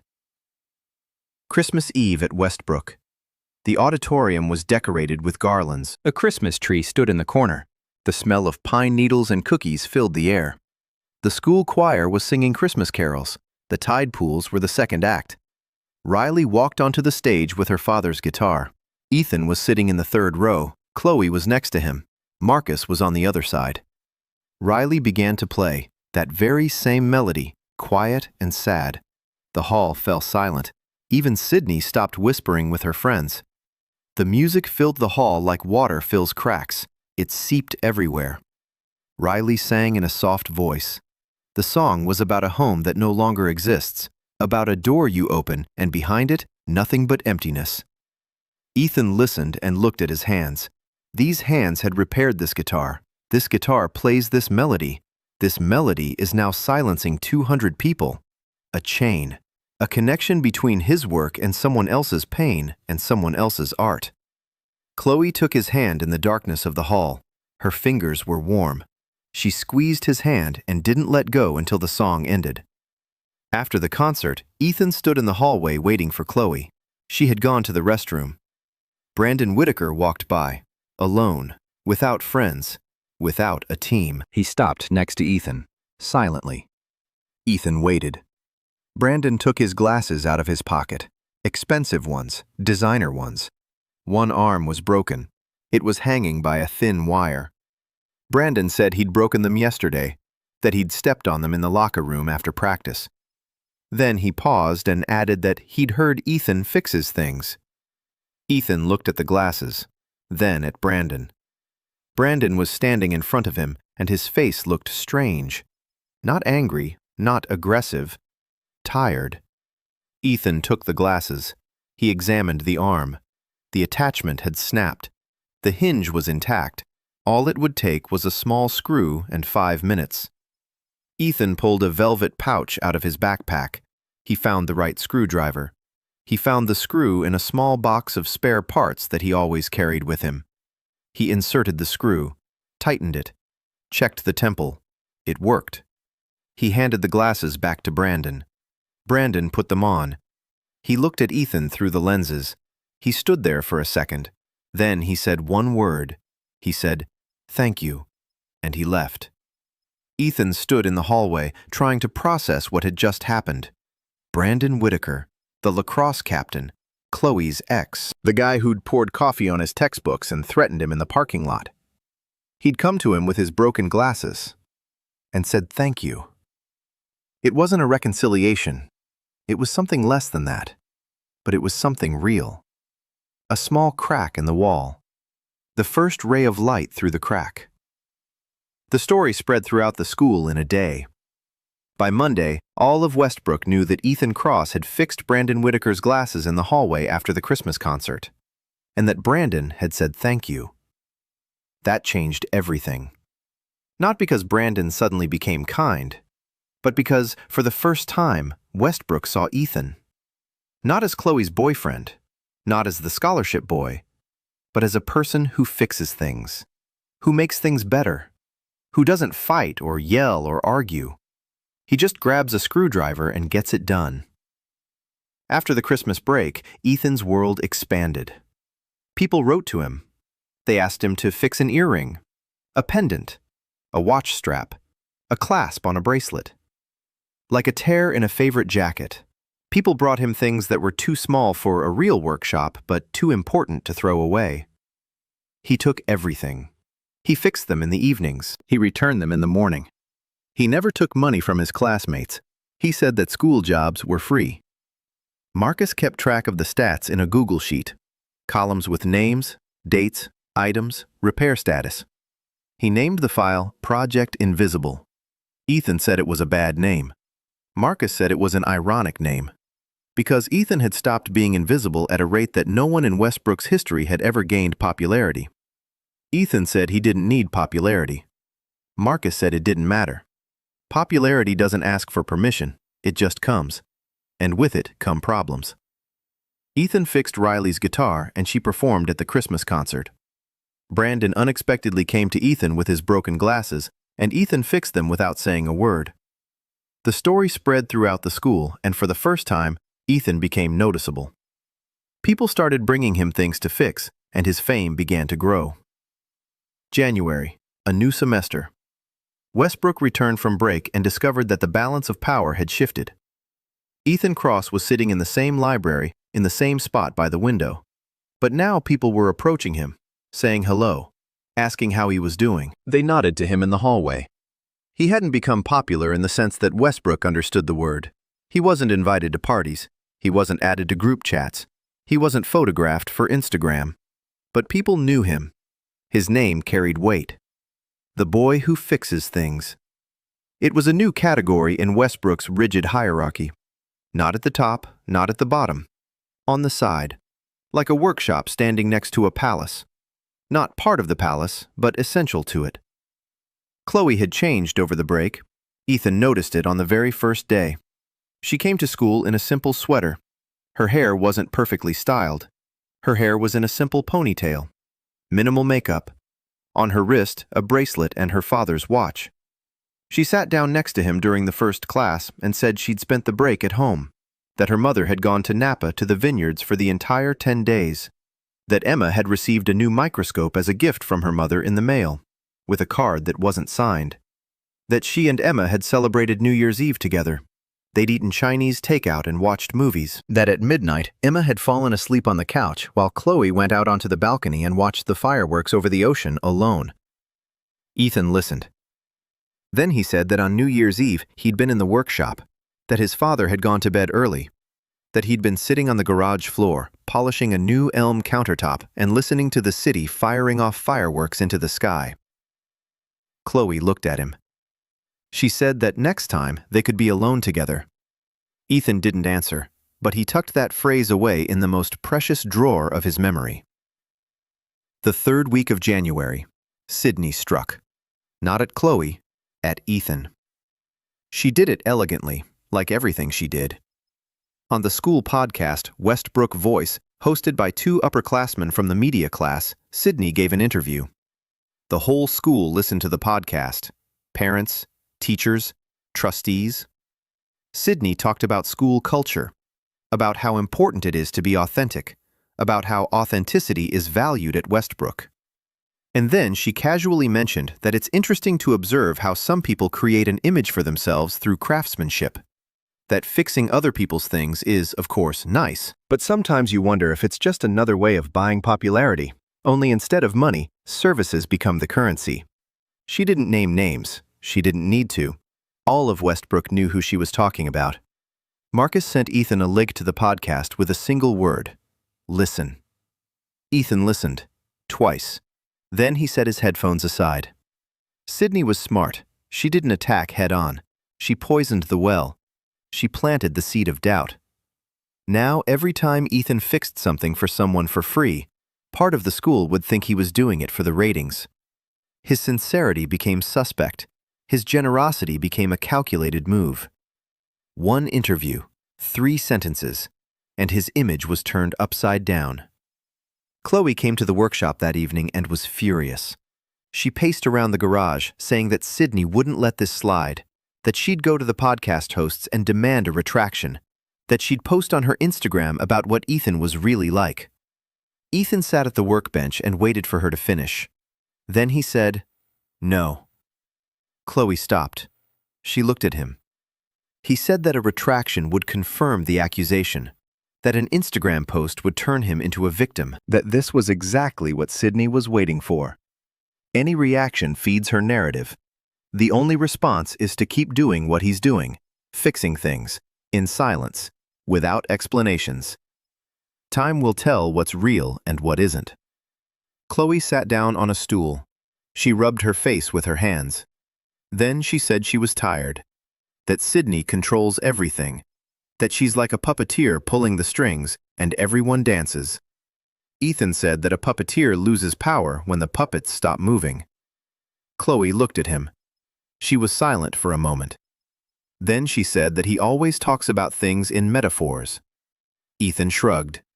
He said that things make more sense to him than people do. Chloe smiled wryly. Then she said quietly that wasn't true, that he understands people better than anyone she knows. He just won't admit it. They were sitting in the workshop. Rain was pounding on the roof. Old jazz was playing from a record. Chloe stretched out her lung and propped her sneakers against the leg of the workbench. Her sneakers were dirty. Not designer ones, just plain white ones she'd bought a month ago, specially for the workshop. She'd started buying ordinary things. Ethan noticed, but didn't say anything. He noticed everything. How she'd stopped styling her hair. How she'd stopped taking pictures of her food. How she'd stopped checking her phone every 5 minutes. How she'd started looking people in the eye when they spoke. Small changes, like a thin layer of varnish that wears off gradually. February. Chloe invited Ethan over for lunch at her place. Not for a birthday, not for any special occasion, just for Sunday lunch. Emma opened the door and said, "Finally." She said Chloe was making pasta and that it might be dangerous. Chloe shouted from the kitchen for Emma to be quiet. Ethan walked in. The kitchen was a mess. Chloe was standing at the stove in an apron trying to chop an onion. Her eyes were watering. The knife was dull. She wasn't holding it right. Ethan walked over. Silently, he took the knife. He pulled a small whetstone out of his backpack. He always carried it with him. It took 3 minutes to sharpen it. Then he showed her how to hold it, how to position her fingers, and how to move the blade. Chloe watched his hands. She tried to copy him. After 5 attempts, she got it right. The onion was sliced unevenly, but it was sliced. She made pasta, a simple dish, with tomato sauce from a can and basil from a pot on the windowsill. The 3 of them ate at the large kitchen table. The table was set for 8. The 3 of them sat at one end. Ethan thought about the empty chairs, about the man who had once sat at the head of this table and whose watch was now on his daughter's wrist. Emma talked about her new project. She had been studying the structure of honeycombs under a microscope and discovered that the wax contains microparticles of pollen that form a unique pattern for each hive, like a fingerprint. Ethan listened. He asked if she'd ever seen what tree resin looked like under magnification. Emma said no. Ethan said he'd bring a sample. Emma nodded with the serious look of a 14-year-old scientist welcoming a new colleague. After lunch, Chloe went out onto the porch with him. They stood side by side, looking out at the ocean below. The February sun was pale but warm. Chloe said she wanted to tell him something. Ethan waited. She said she'd started drawing, that she'd taken an old sketchbook and some pencils out of the closet, that she drew in the evenings. Hands. His hands. At work. She said this without looking at him. She was looking at the ocean. Ethan stood beside her and felt the spring in his chest tighten again. To the breaking point. He wanted to tell her that he liked her, that he liked her pasta from a can, that he liked her dirty sneakers in the workshop, that he liked the way she rubbed the bridge of her nose when she was thinking, that he went to bed thinking about her, that he woke up thinking about her, that his hands, which could fix anything in the world, couldn't string 3 words together. He said he'd like to see her drawings. Chloe nodded. She said she'd show them to him someday. They were standing on the porch. The ocean roared below. The sun was sinking behind the clouds. Ethan looked at the horizon and thought that the crack in Mrs. Collins's jewelry box had been easier. The rust on the roller had been easier. The cracked top of Riley's guitar was easier. Everything was easier than standing next to this girl and not being able to tell her the one thing she needed to hear. Sydney had attacked Ethan's reputation on the school podcast, insinuating that his free repairs were a way to buy popularity. Ethan declined to respond publicly and continued doing his thing. Chloe began to change on the inside. She started dressing more simply and began sketching Ethan's hands as he worked. Ethan still couldn't voice his feelings aloud. March. Spring came early. The ocean grew lighter. The air warmed up. The first buds appeared on the trees along Main Street. Westbrook was preparing for the Spring Talent Festival, the main event of the school year. A concert broadcast throughout the county. 400 seats in the auditorium. Tickets for parents, trustees, and alumni. Local television sent a camera crew.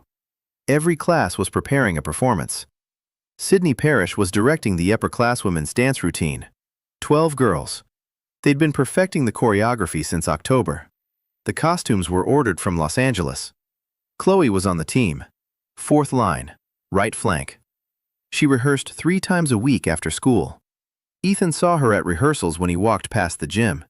He saw Sydney standing in front of the line, giving commands. How she moved the girls across the stage like pieces on a chessboard. How Chloe stood in the 4th line and executed every movement precisely, automatically, without a smile. In mid-March, Chloe came to the workshop later than usual, 8 o'clock in the evening. She sat down on a stool and remained silent for 15 minutes.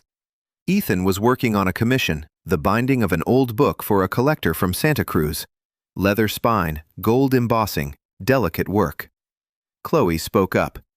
She said that Sydney had cut her from the dance number, the day before the dress rehearsal. She said the reason was official. Chloe had missed 2 rehearsals last week.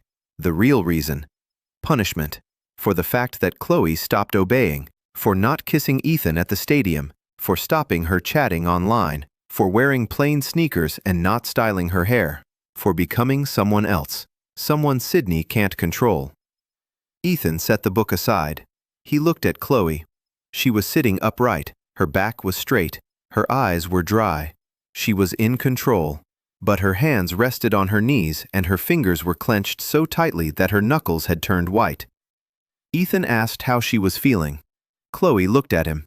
Then she said she didn't know, that part of her wanted to go to Sydney and beg for her spot back, Because the festival was the main event of the year, because her mother was coming to watch. For the first time in 6 months, her mother was coming somewhere just for Chloe. And Chloe wanted to go on stage so her mother could see her. But another part of her felt relief, because she hated that dance. She hated standing in the fourth line and moving on Sydney's command. She hated the costume. She hated the smile she had to keep on for 3 minutes straight. Ethan listened. Then he said that both parts of her were right, that it's possible to want two opposite things at the same time. It's not a weakness. It means she stopped being one-dimensional. Chloe looked at him. Then she laughed softly. She said he just called her three-dimensional and that it was the strangest compliment she'd ever received. Ethan almost smiled. The festival was a week away. Ethan thought about it every evening. He hadn't planned to perform. He'd never performed. He'd been invisible for 2 years and had never once stepped onto the Westbrook stage. But the thought came to him on Thursday night as he lay on the couch in his workshop, staring at the ceiling. Mrs. Collins's music box sat on the shelf, repaired, playing the full melody without a single skip. He stood up, walked over to the shelf, picked up the box, opened it. The melody began to play, delicate, crystal clear, like drops of water in the silence. He closed the box. He called Mrs. Collins. It was 11 o'clock at night. She picked up the phone on the second ring. Old people are light sleepers. He asked if he could borrow the box for a week. Mrs. Collins asked why. He said he wanted to display it at the school festival.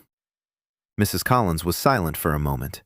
Then she said that her late husband had bought the box in Zurich 50 years ago, that it had played at their wedding, at their daughter's birth, at their anniversaries, that the box had been part of every important moment of her life, and that she'd be happy if the box were to be part of one more. Ethan said thank you. He hung up the phone. He sat down at the workbench and began to prepare. He took the box completely apart, all 40 parts. He laid them out on a velvet cloth in the order he would reassemble them. He memorized every part, every movement, every screw and every gear. Then he put it back together. He timed himself. 14 minutes. Too long. He took it apart again. Put it back together. 11 minutes. Took it apart. Put it back together. 9. He kept repeating this until 4 in the morning. His hands memorized the sequence. Muscle memory, like a pianist playing with his eyes closed. By Friday morning, he could assemble the box in 7 minutes. By Sunday, in 6. He didn't tell Chloe, didn't tell Marcus, didn't tell anyone. He went to Mr. Ramirez and asked him to set aside 7 minutes for him at the festival. Mr. Ramirez, who was in charge of technical support, looked at him. He asked what he was planning to do. Ethan said he would assemble a music box on stage. Mr. Ramirez raised an eyebrow. Then he said that no one in Westbrook had performed a number like that in 20 years. Ethan said that was exactly why. Mr. Ramirez thought for a moment. Then he nodded. He said he'd slot him into the program as the last act before intermission. 7 minutes. Festival Day, April, Saturday. The Westbrook Auditorium. 400 seats filled. Parents, board members, teachers, a local TV camera in the aisle. Ethan stood backstage and looked at the stage. His hands weren't shaking. He checked. He held up his palms. Steady, calm. He worked with these hands every day. The stage was just another workbench. The acts followed one after another. The choir. Tide pool with Riley and her guitar. The ninth graders' play. Then Sydney's dance. 12 girls took the stage in black costumes. 11. Without Chloe. They danced in perfect unison. Beautiful. The audience applauded. Sydney stood in the front row and smiled at the camera. Chloe was sitting in the audience, 3rd row, next to Marcus and Emma. Her mother was sitting 2 seats away. She had come, just as she'd promised. Chloe sat there, looking at the spot on stage where she was supposed to be standing. Her face was calm. Ethan could see her from backstage. The host announced the final number before intermission. Ethan Cross. Restoration. The audience buzzed. Someone laughed. Someone began whispering. Ethan walked onto the stage. He was carrying a folding table. He placed it in the center. He unfolded a velvet cloth. He laid out the parts of the box. 40 pieces. Metal. Wood. Glistening under the spotlights. The audience fell silent. The microphone was on a stand, but Ethan didn't approach it. He wasn't going to speak. He sat down at the table. He turned on the small lamp he'd brought with him. The spotlights went out. Only his lamp remained. A small yellow circle on the velvet, and Ethan began to assemble the box. The audience was silent. 400 people, not a sound. Only a quiet metallic click as one part fit into another. Ethan worked. His hands moved precisely and confidently. Every movement had been perfected through hundreds of repetitions. He inserted gears. He secured a spring. He placed a roller on the axle. He installed a comb. The audience watched. The camera captured a close-up of his hands. The image from the camera appeared on the projector screen, which usually displayed slides. Ethan's hands. Close-up. Every finger. Every movement. 5 minutes. 6. Ethan inserted the last part. He secured the case. He closed the lid. And he turned the small key at the bottom of the box. Silence. Then a melody. Delicate. Crystal clear. The very same melody that Chloe had been humming in the workshop a month ago without even realizing it. A lullaby. Mrs. Collins's music box was playing the lullaby she'd played at her wedding, at her daughter's birth, and on every anniversary. And the one Chloe had heard in the workshop and remembered without knowing where it was. The melody filled the hall. 7 minutes and 12 seconds from start to finish. Ethan sat on stage and listened as the music box, which he had assembled from 40 parts, played before the eyes of 400 people. The hall was silent. Then Chloe stood up, alone, in the silence, and she began to clap. Emma stood up beside her, Marcus, Riley from somewhere in the 5th row, then the entire hall. 400 people stood and applauded the boy with the velvet cloth and the music box. Ethan looked up. He spotted Chloe in the 3rd row. She was crying. She wasn't hiding it. She wasn't holding it back. Tears were streaming down her face, and she was smiling through them. Her mother was sitting next to her. She, too, was looking at the stage. Ethan didn't know what Chloe's mother was feeling, but he could see what she was looking at. For the first time in a long time, she was looking at something connected to her daughter. The spotlights came on. Ethan stood up. He cleared the table. He carried the box away. Mr. Ramirez was waiting for him backstage.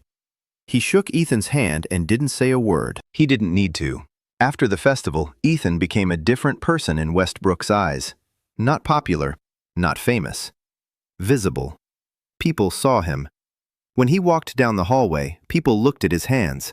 The very hands that, on the projector screen, had gathered the gears from chaos and turned them into music. Teachers greeted him by name. Mr. Coleman smiled at him in history class for the first time in 2 years. Mrs. Gardner in English class said his performance was the best she'd seen in her 15 years at Westbrook. Ethan nodded. He thanked them. He moved on. The attention felt like a coat that was a size too big. It didn't feel tight, but you could tell it wasn't yours. Chloe had changed even more after the festival. She stopped sitting with Sydney's group at lunch. She just got up from their table on Monday. She picked up her tray. She walked over to Ethan and Marcus's table. She sat down. Marcus raised an eyebrow. Chloe said hi. Marcus said hi. And the 3 of them started eating lunch together. 2 days later, Sora Tanaka joined them at the table. Quietly, without explanation. She just set down her tray and sat down. Another day later, Riley arrived. She came in noisily. She plopped down in a chair. She tossed her bag on the floor. She said that the food in the cafeteria was a crime against humanity and that she'd brought her own sandwiches. She pulled a paper bag out of her backpack. She handed out half to everyone. Marcus chewed on a peanut butter and jelly sandwich and looked as if the world had gone mad, but in a good way. Ethan sat at the head of the table he'd been avoiding for 2 years, eating Riley's sandwich and thinking that this was what making amends looked like. Not just one thing, a whole room. April was nearing its midpoint. There were 2 months left until the end of the school year. Sydney was silent. That was what was most frightening. She walked through the hallways of Westbrook with the same smile. She hung out with her friends. She hosted a podcast. She led the prom committee. But she left Chloe alone. She left Ethan alone. It was as if they had ceased to exist in her frame of reference. Marcus said it was the calm before the storm. Ethan said he knew. Grace Hahn appeared in their lives in the 3rd week of April. Ethan knew her name. Chloe's best friend since 1st grade. A Korean American. Serious. Smart. She was preparing to study medicine at Stanford. She was the only one in Chloe's circle who hadn't been involved in the argument. Grace approached Ethan after chemistry class. She said she wanted to talk. They went out into the courtyard. They sat down on a bench under an old plane tree. Grace spoke quietly and precisely, like a surgeon describing an operation. She said she'd known about the bet from day one, that Chloe had told her that very night when Sydney came up with it, that Grace had been against it, that she'd asked Chloe to back out. But Chloe hadn't listened, because Chloe never turned down Sydney's challenges, because refusing meant showing weakness, and showing weakness in Sydney's circle meant becoming the next victim, like Natalie. Ethan listened. Grace said she had saved the entire group chat history on her phone, from day one, every message, every screenshot, every comment. And what the chat history clearly showed was that Chloe stopped playing along in the 2nd month. Her messages changed. The sarcasm disappeared. Simple replies took its place. Then silence. Then her defense of Ethan when her friends joked about him. Grace said she'd kept these messages because she knew they'd come in handy someday. Ethan asked why she was telling him this now. Grace looked him in the eye. She said it was because Sydney was planning a move, that she'd seen Sydney talking to 2 girls from their old circle last week, that both of them had then deleted the chat and created a new one. Without Chloe, without Grace. Grace said she didn't know exactly what Sydney was planning, but that it would be public, as painful as possible, and that it had to do with screenshots from the old chat, the ones where Chloe had made fun of Ethan in the first few weeks. Ethan sat on a bench, looking out at the Westbrook courtyard.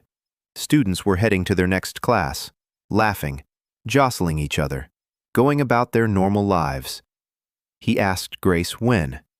Grace said she didn't know, but soon, by the end of April. Ethan nodded. He thanked her. Grace stood up. Then she sat back down.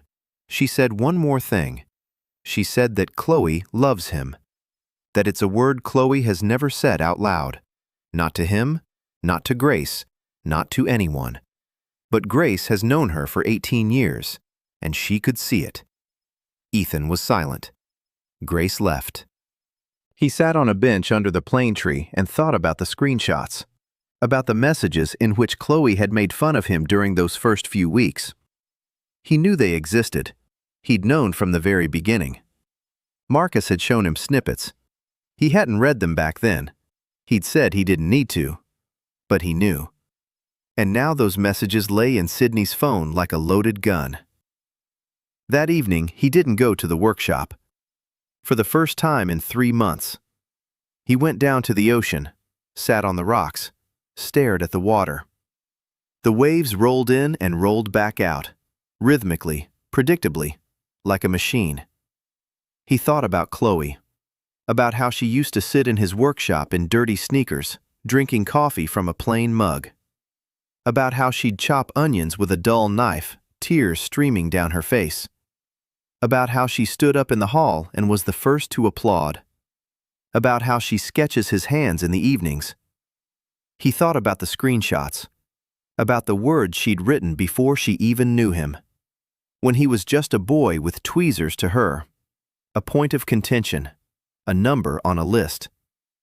Those words existed. They'd been written. They couldn't be erased, but one could decide what they meant.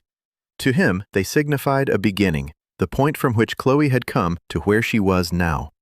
The distance between those points was the measure of just how much she had changed. Ethan stood up. He brushed the sand off his jeans. He walked home.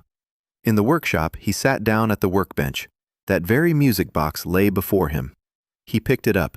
He stroked the lid. Then he opened the workbench drawer. He took out a small leather notebook in which he jotted down orders.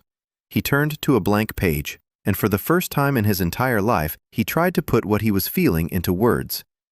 The pen just sat there. He didn't know where to start. The words were like parts of an unfamiliar mechanism. He knew they had to come together to form a whole, but he didn't know in what order.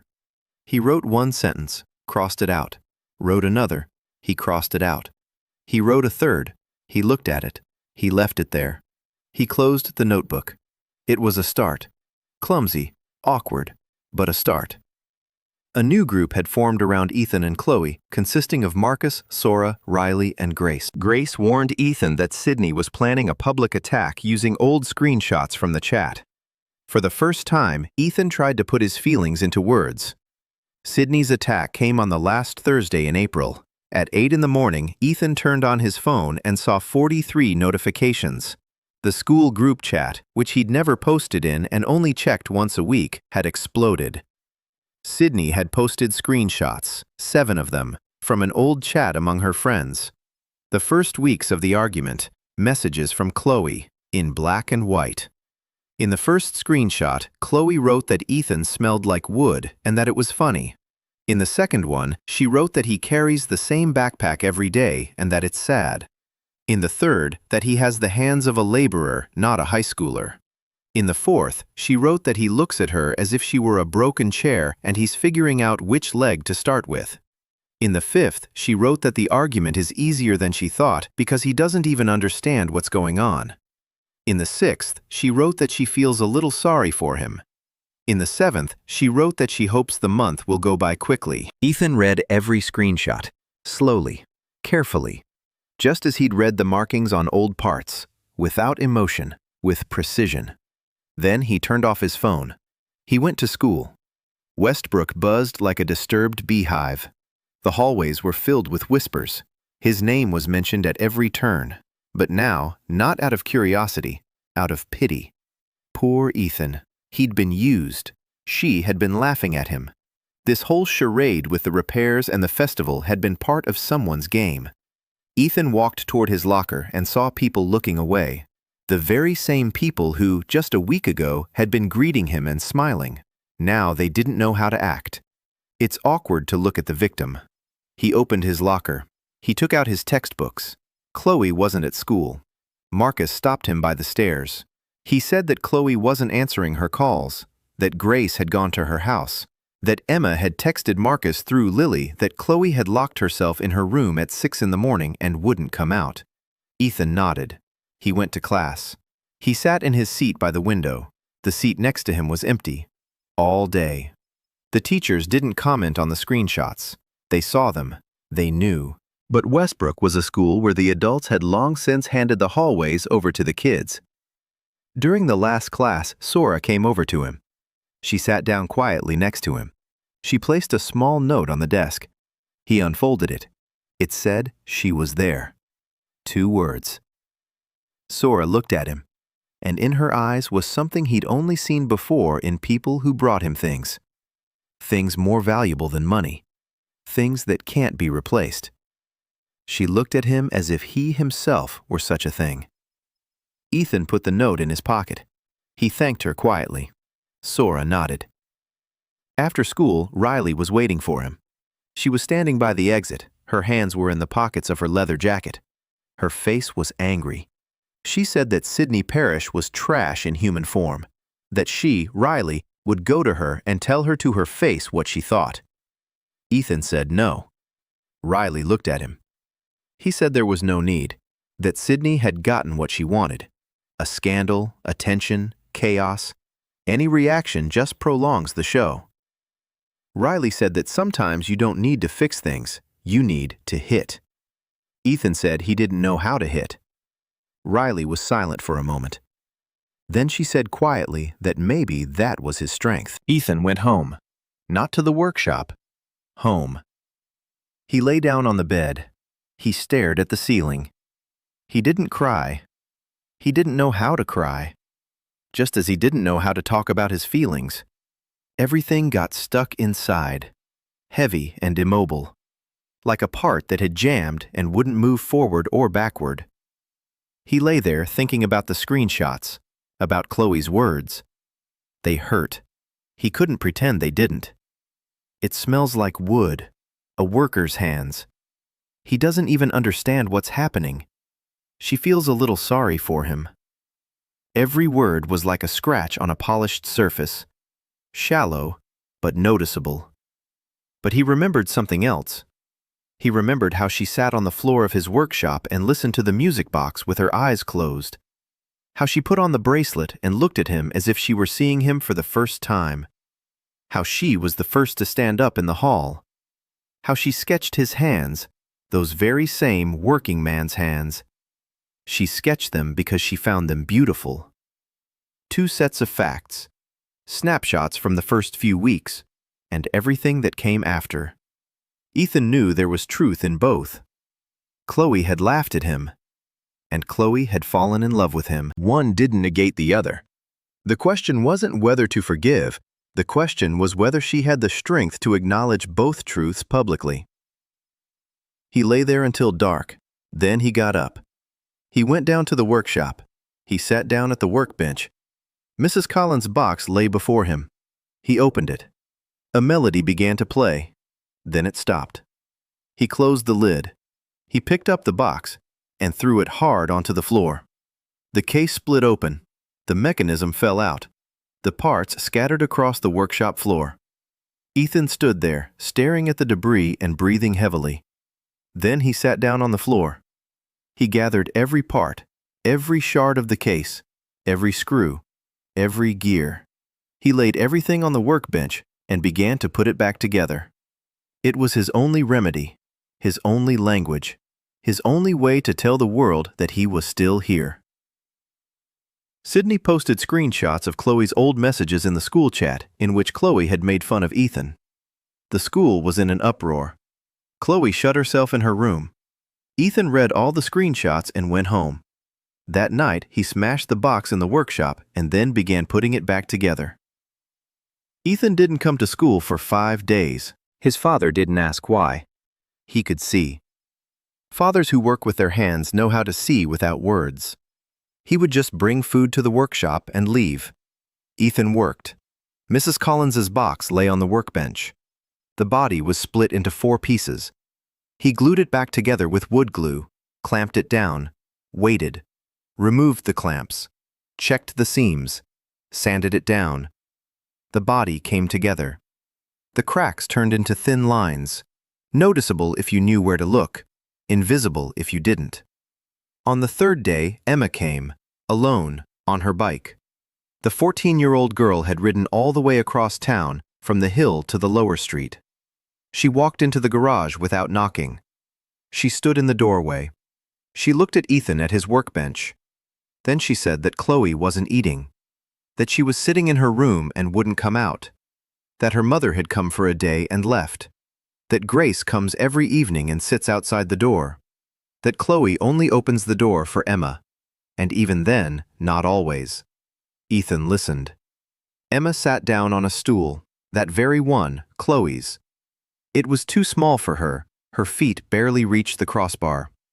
Emma said she'd read the screenshots, all 7 of them.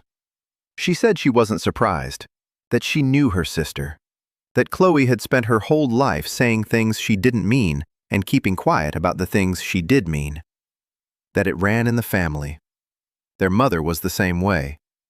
Their father was the only one who knew how to hear Chloe through her words, and when he died, Chloe lost her only interpreter. Ethan looked at this 14-year-old girl in big glasses and thought she understood people better than most of the adults he knew.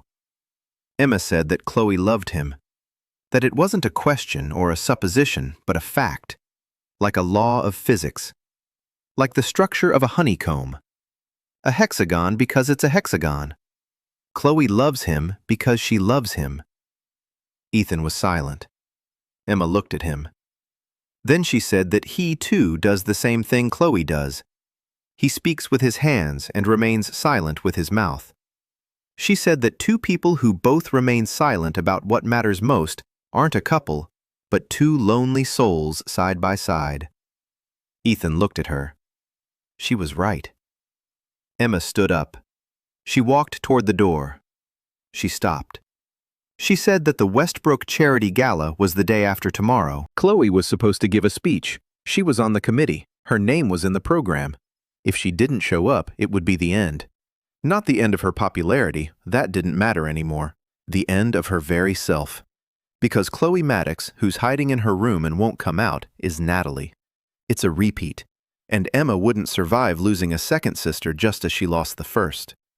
She said this in an even voice, without tears, like a scientist presenting the results of an experiment. Then she got on her bike and rode away. Ethan stood in the doorway of the garage and watched her pedal up the street, a tiny figure in a big world. Then he went back to the workbench. He looked at the box. The case was almost assembled. The mechanism was intact. All the parts were in place. All that was left was to put it together and wind it up. He took out a leather-bound notebook. He opened to the page where there was a single uncrossed-out sentence. He read it. Then he picked up a pen and began to write. The words came with difficulty. He had to wrench each one out of himself like a rusty nail from an old plank, but they came, one after another. He wrote for 2 hours. He filled 3 pages. He crossed out 2. He left 1. He reread it. The words were simple. No metaphors, no comparisons to mechanisms, wood, or varnish. Just words. About her. About himself. About how he felt. On the morning of the 5th day, he assembled the box. Final assembly. He inserted the mechanism into the restored case, secured the lid, ran his finger along the seams. 4 lines. Thin. Visible. Honest. The box was assembled. Not like new. Better. Because now it carried within it a history of destruction and restoration, like a scar that had become part of the design. He turned the key. The melody began to play. Clear. Complete. Not a single note missing. Ethan closed the box. He put it in his backpack. That evening he got dressed. His father's blue jacket, a white shirt, dark pants, a wooden pin on his lapel. He looked at himself in the mirror in the entryway. His father was standing behind him, watching. Then he said that Ethan looked like his grandfather. Ethan nodded. His father said that his grandfather hadn't been able to speak either, that his grandmother had waited 12 years before he told her he loved her, that she later joked it would have been faster to learn Morse code. Ethan almost smiled. His father put his hand on Ethan's shoulder. A heavy hand, a warm hand. He said one word. He said, "Go." Ethan went. The Westbrook Charity Gala. The school's main hall. Tables with white tablecloths. Candles. Flowers. Parents in evening attire. Board members. Local reporters. The school principal in a tuxedo. Everything was just like every year. Ethan walked in through a side door. He found Marcus. Marcus was wearing a suit that hung on him like a coat hanger. Sora was standing next to him in a dark blue dress. Riley was in her leather jacket over a black dress. Grace was in a formal gray suit. Emma was in her school uniform because she'd refused to wear a dress. Everyone was there. Ethan asked where Chloe was. Grace said she didn't know. She'd called her an hour ago. Chloe hadn't answered. The program began. Speeches by the board members, acknowledgments to the sponsors, a musical performance by the school choir. Then the MC announced the next speaker, Chloe Maddox, a member of the student council. A speech about the school's mission. Silence. The audience waited. The side door opened. Chloe walked in. She was wearing a dress, an expensive, dark one, the one her mother had chosen. Her hair was styled. Her makeup was perfect. She walked toward the stage and the audience watched her. Everyone knew about the screenshots. Everyone was waiting to hear what she would say. how she would explain it, how she would get out of it. Chloe's mother sat in the front row, back straight, a pearl necklace, an expressionless face. An empty chair beside her, the chair where her father used to sit. Chloe stepped onto the stage. She stood behind the microphone. The audience fell silent. She began her prepared speech, words about Westbrook's mission, about a culture of excellence, about values. 2 sentences. Then she paused. She looked out into the hall. She found Ethan. He was standing by the wall in a blue jacket. He was looking at her. Chloe took a leather bracelet out of her purse, that very one, caramel-colored, made to fit her wrist. She held it up so the hall could see it, and she began to speak, not from a piece of paper, in her own words. She said her name was Chloe Maddox, that 6 months ago she'd agreed to a bet to pretend she was in love with a boy the whole school considered invisible, that she'd lost that bet within the first month. She didn't tell him. She didn't tell anyone. That everyone had read in the chat how awful she'd been, and that it was true. The auditorium was silent. Chloe's mother sat motionless. Emma stood by the wall next to Grace, her hands clenched into fists. Chloe said she wouldn't apologize with words, that no one would accept her words anymore. So she was giving up her seat on the student council, giving up her position as cheer captain, giving up everything popular she had, because none of it was hers. She'd just been too afraid to admit it. She placed the microphone on the stand, quietly, without a thud, without a gesture. Then she just set it down. She stepped down from the stage. She walked across the auditorium, past her mother, past Sydney, who was sitting 3 tables away and whose face was as white as a sheet, past the teachers and trustees and reporters. She walked out through the main door. The hall buzzed.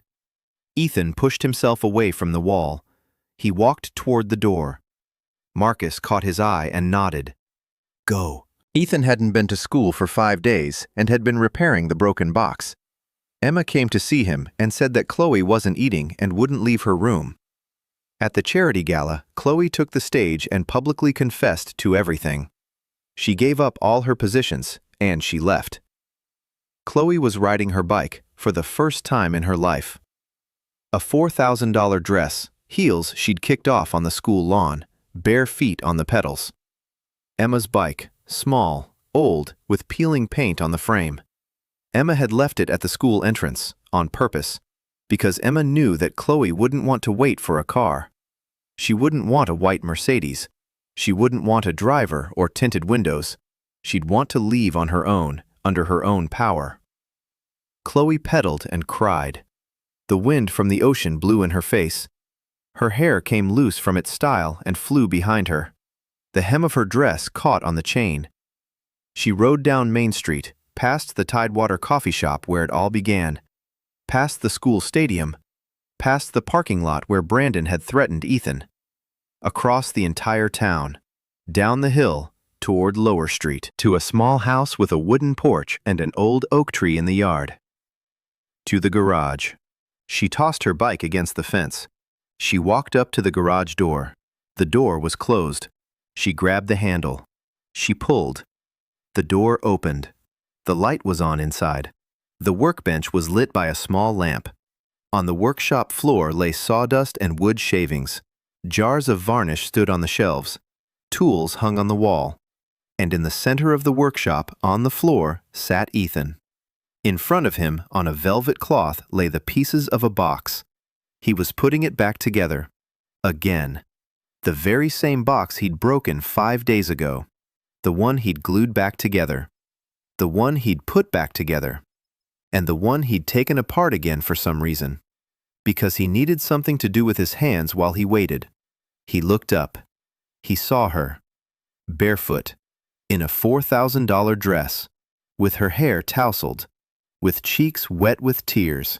With a leather bracelet clenched in her fist. She was standing in the doorway of his workshop, and she was the most beautiful thing he had ever seen. Not because of the dress, Not because of her hair, but because for the first time there wasn't a single layer of varnish on her. Nothing fake, nothing rehearsed. Just Chloe. She walked in, her bare feet on the cold concrete floor. She walked over to him. She sat down on the floor next to him. She looked at the details of the box on the velvet. Silently, she picked up a pair of tweezers. She picked up a small gear. That very one. The gear he'd been searching for 2 hours that night when he found out about the screenshots. She handed it to him. Ethan took the gear. Their fingers touched. She said one word. "Teach me," she said. Ethan looked at her. Then he nodded. They sat on the workshop floor and put the box back together. He showed her. She repeated his movements. Her fingers were clumsy. She mixed up the parts. She dropped screws. He corrected her. Silently, patiently, as always. They spent an hour assembling the box, piece by piece, gear by gear. A spring, a roller, a comb, the body, the lid. Ethan tightened the last screw. Chloe turned the key. The melody began to play. That very one. The lullaby. Pure and complete. They sat on the floor and listened. Chloe rested her head on his shoulder. Her hair smelled of wind and salt. The melody ended. Silence. Then Chloe spoke. Quietly, without restraint. She told him about the scar. For the first time in its entirety, without pauses, without breaks. She said that after her father's death, there was a period when she felt nothing. Absolutely nothing. As if someone had turned everything off inside her. And one evening, she felt so empty that she wanted to feel at least something. Even pain. Because pain is at least proof that you're alive. She said it happened just once. That Natalie found her in the bathroom. That Natalie didn't tell their mother. That they never spoke of it again. That the scar healed but remained.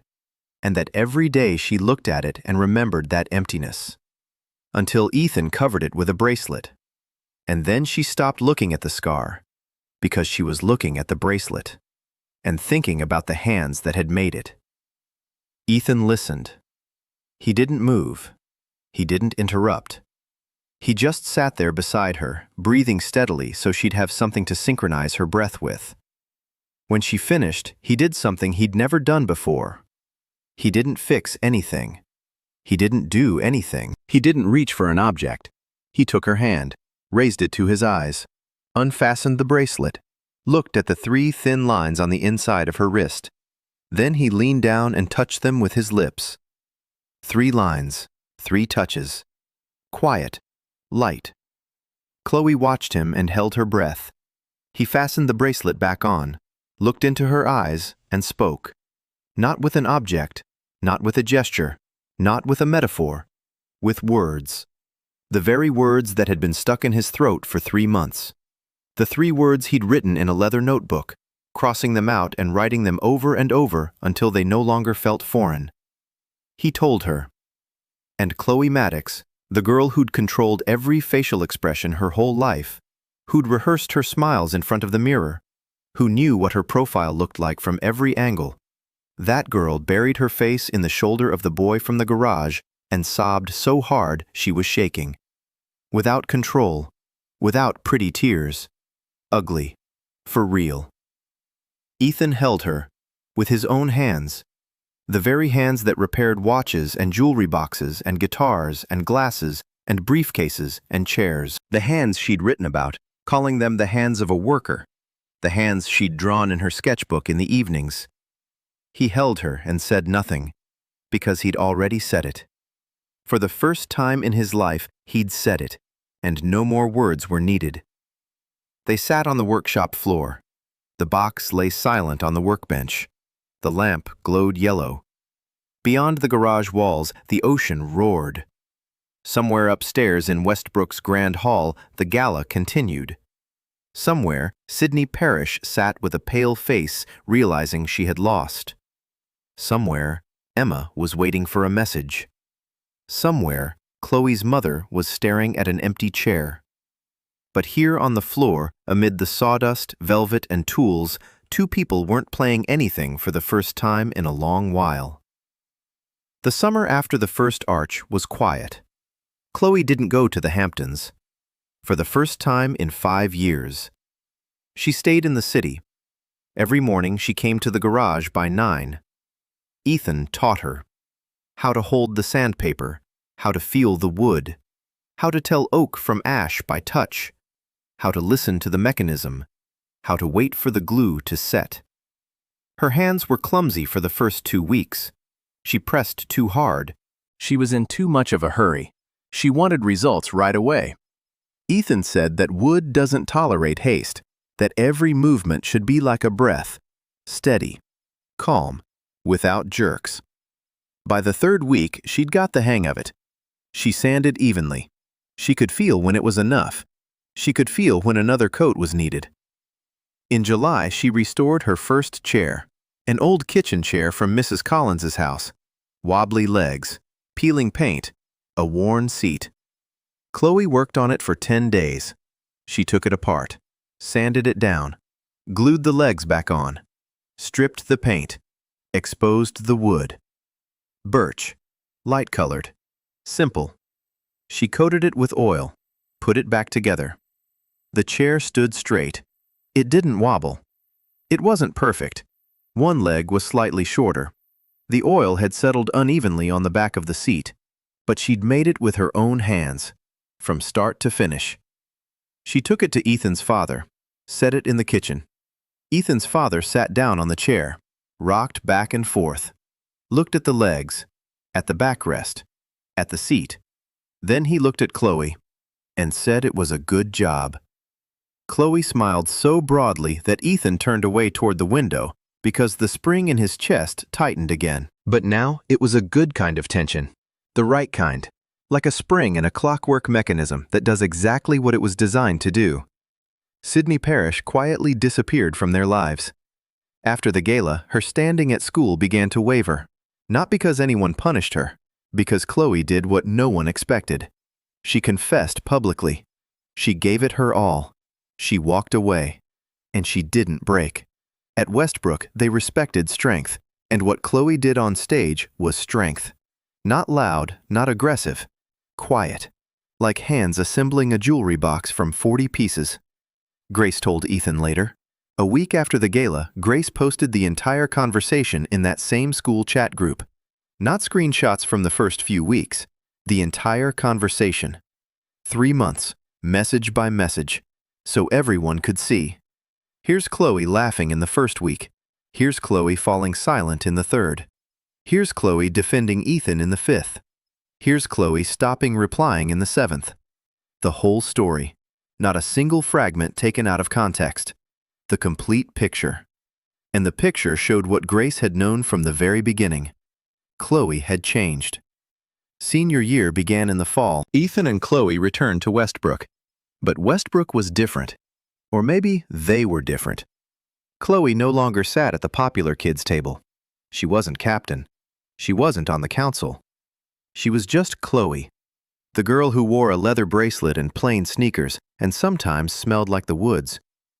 Some of her old crowd turned away. Some reached out to her.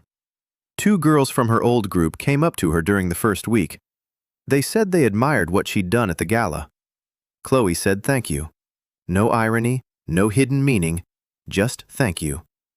Their table in the cafeteria grew larger. Ethan, Chloe, Marcus, Sora, Riley, Grace, sometimes Emma, who would come over from middle school for lunch and sit with them, looking like the person who'd organized the whole thing. In October, Min-Soo Park arrived.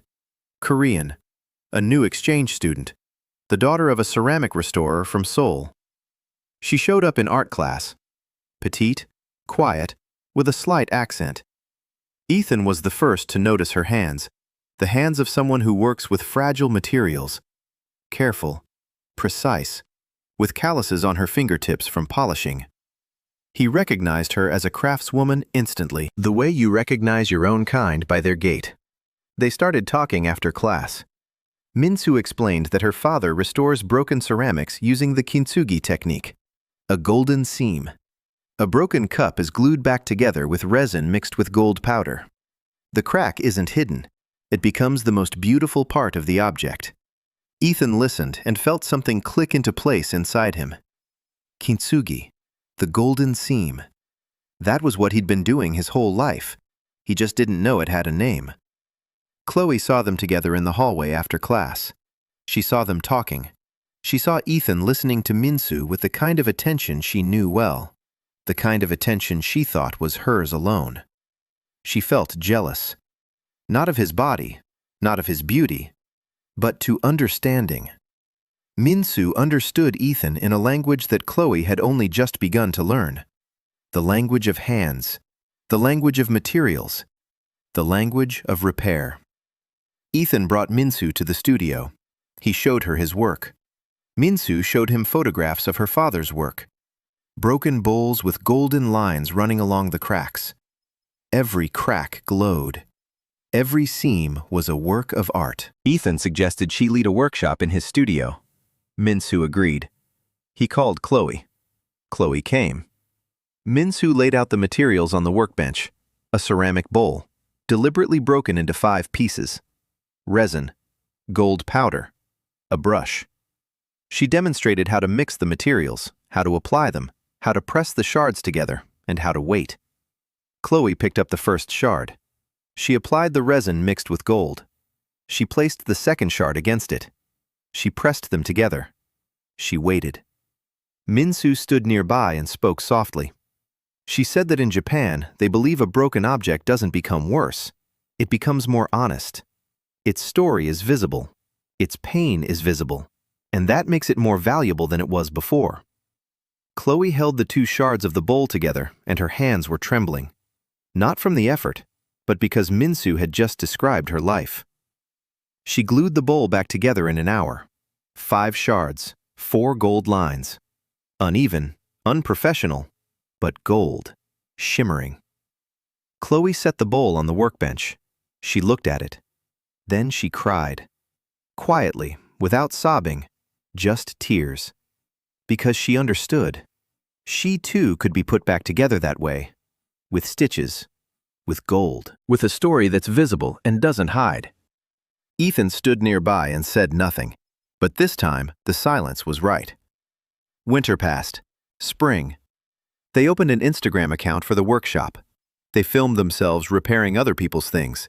Short videos, close-ups of Ethan's hands, gears, wood, leather, gold stitching.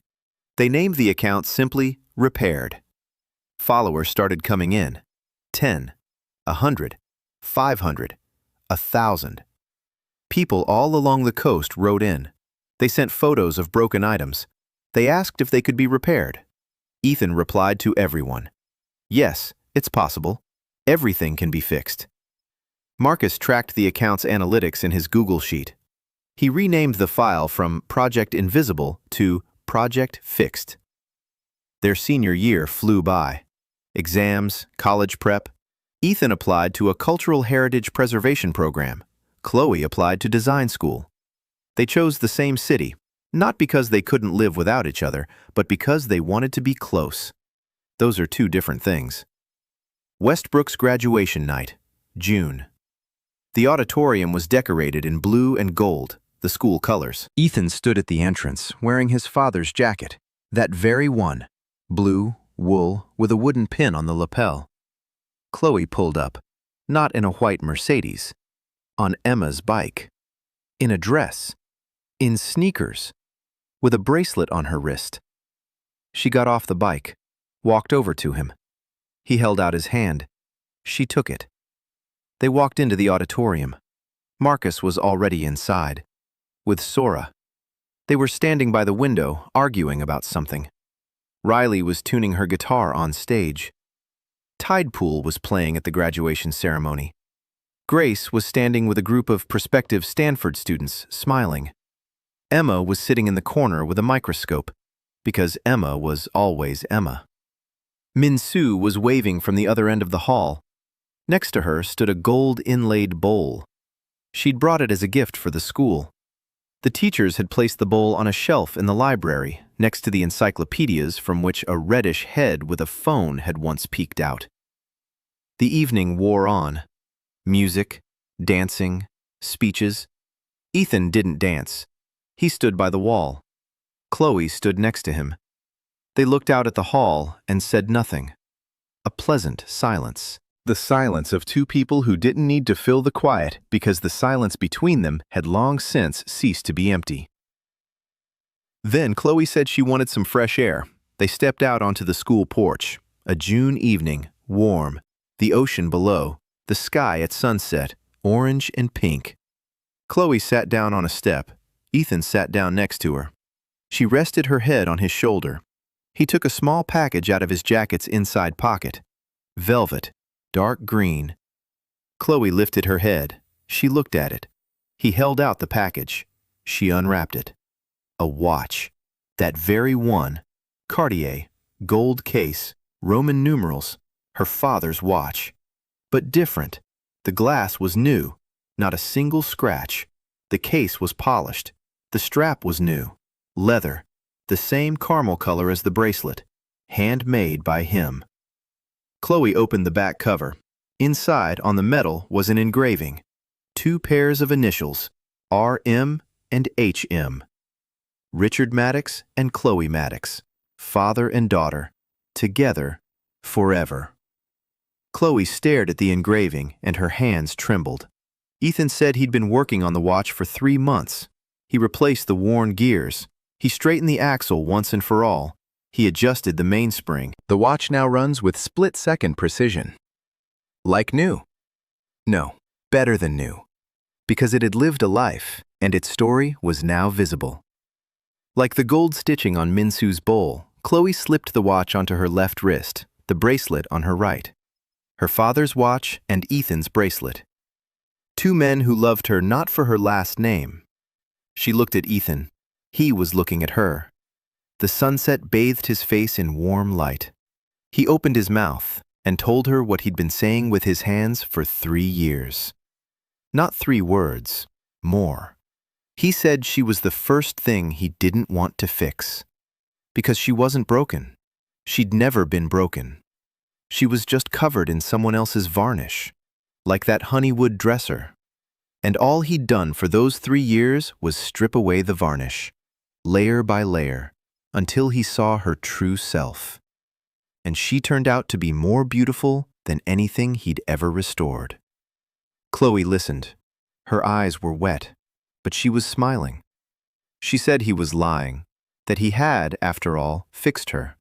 With a bracelet, a jewelry box, the silence in the workshop. By simply being there and asking for nothing. By teaching her how to hold a sanding block and tell oak from ash. By sitting beside her when she cried and not saying everything would be okay because he didn't know. But he was there. Ethan shook his head. He said she'd fixed herself. He'd just held the tools. Chloe laughed. Quietly. Warmth. Then she leaned in and kissed him.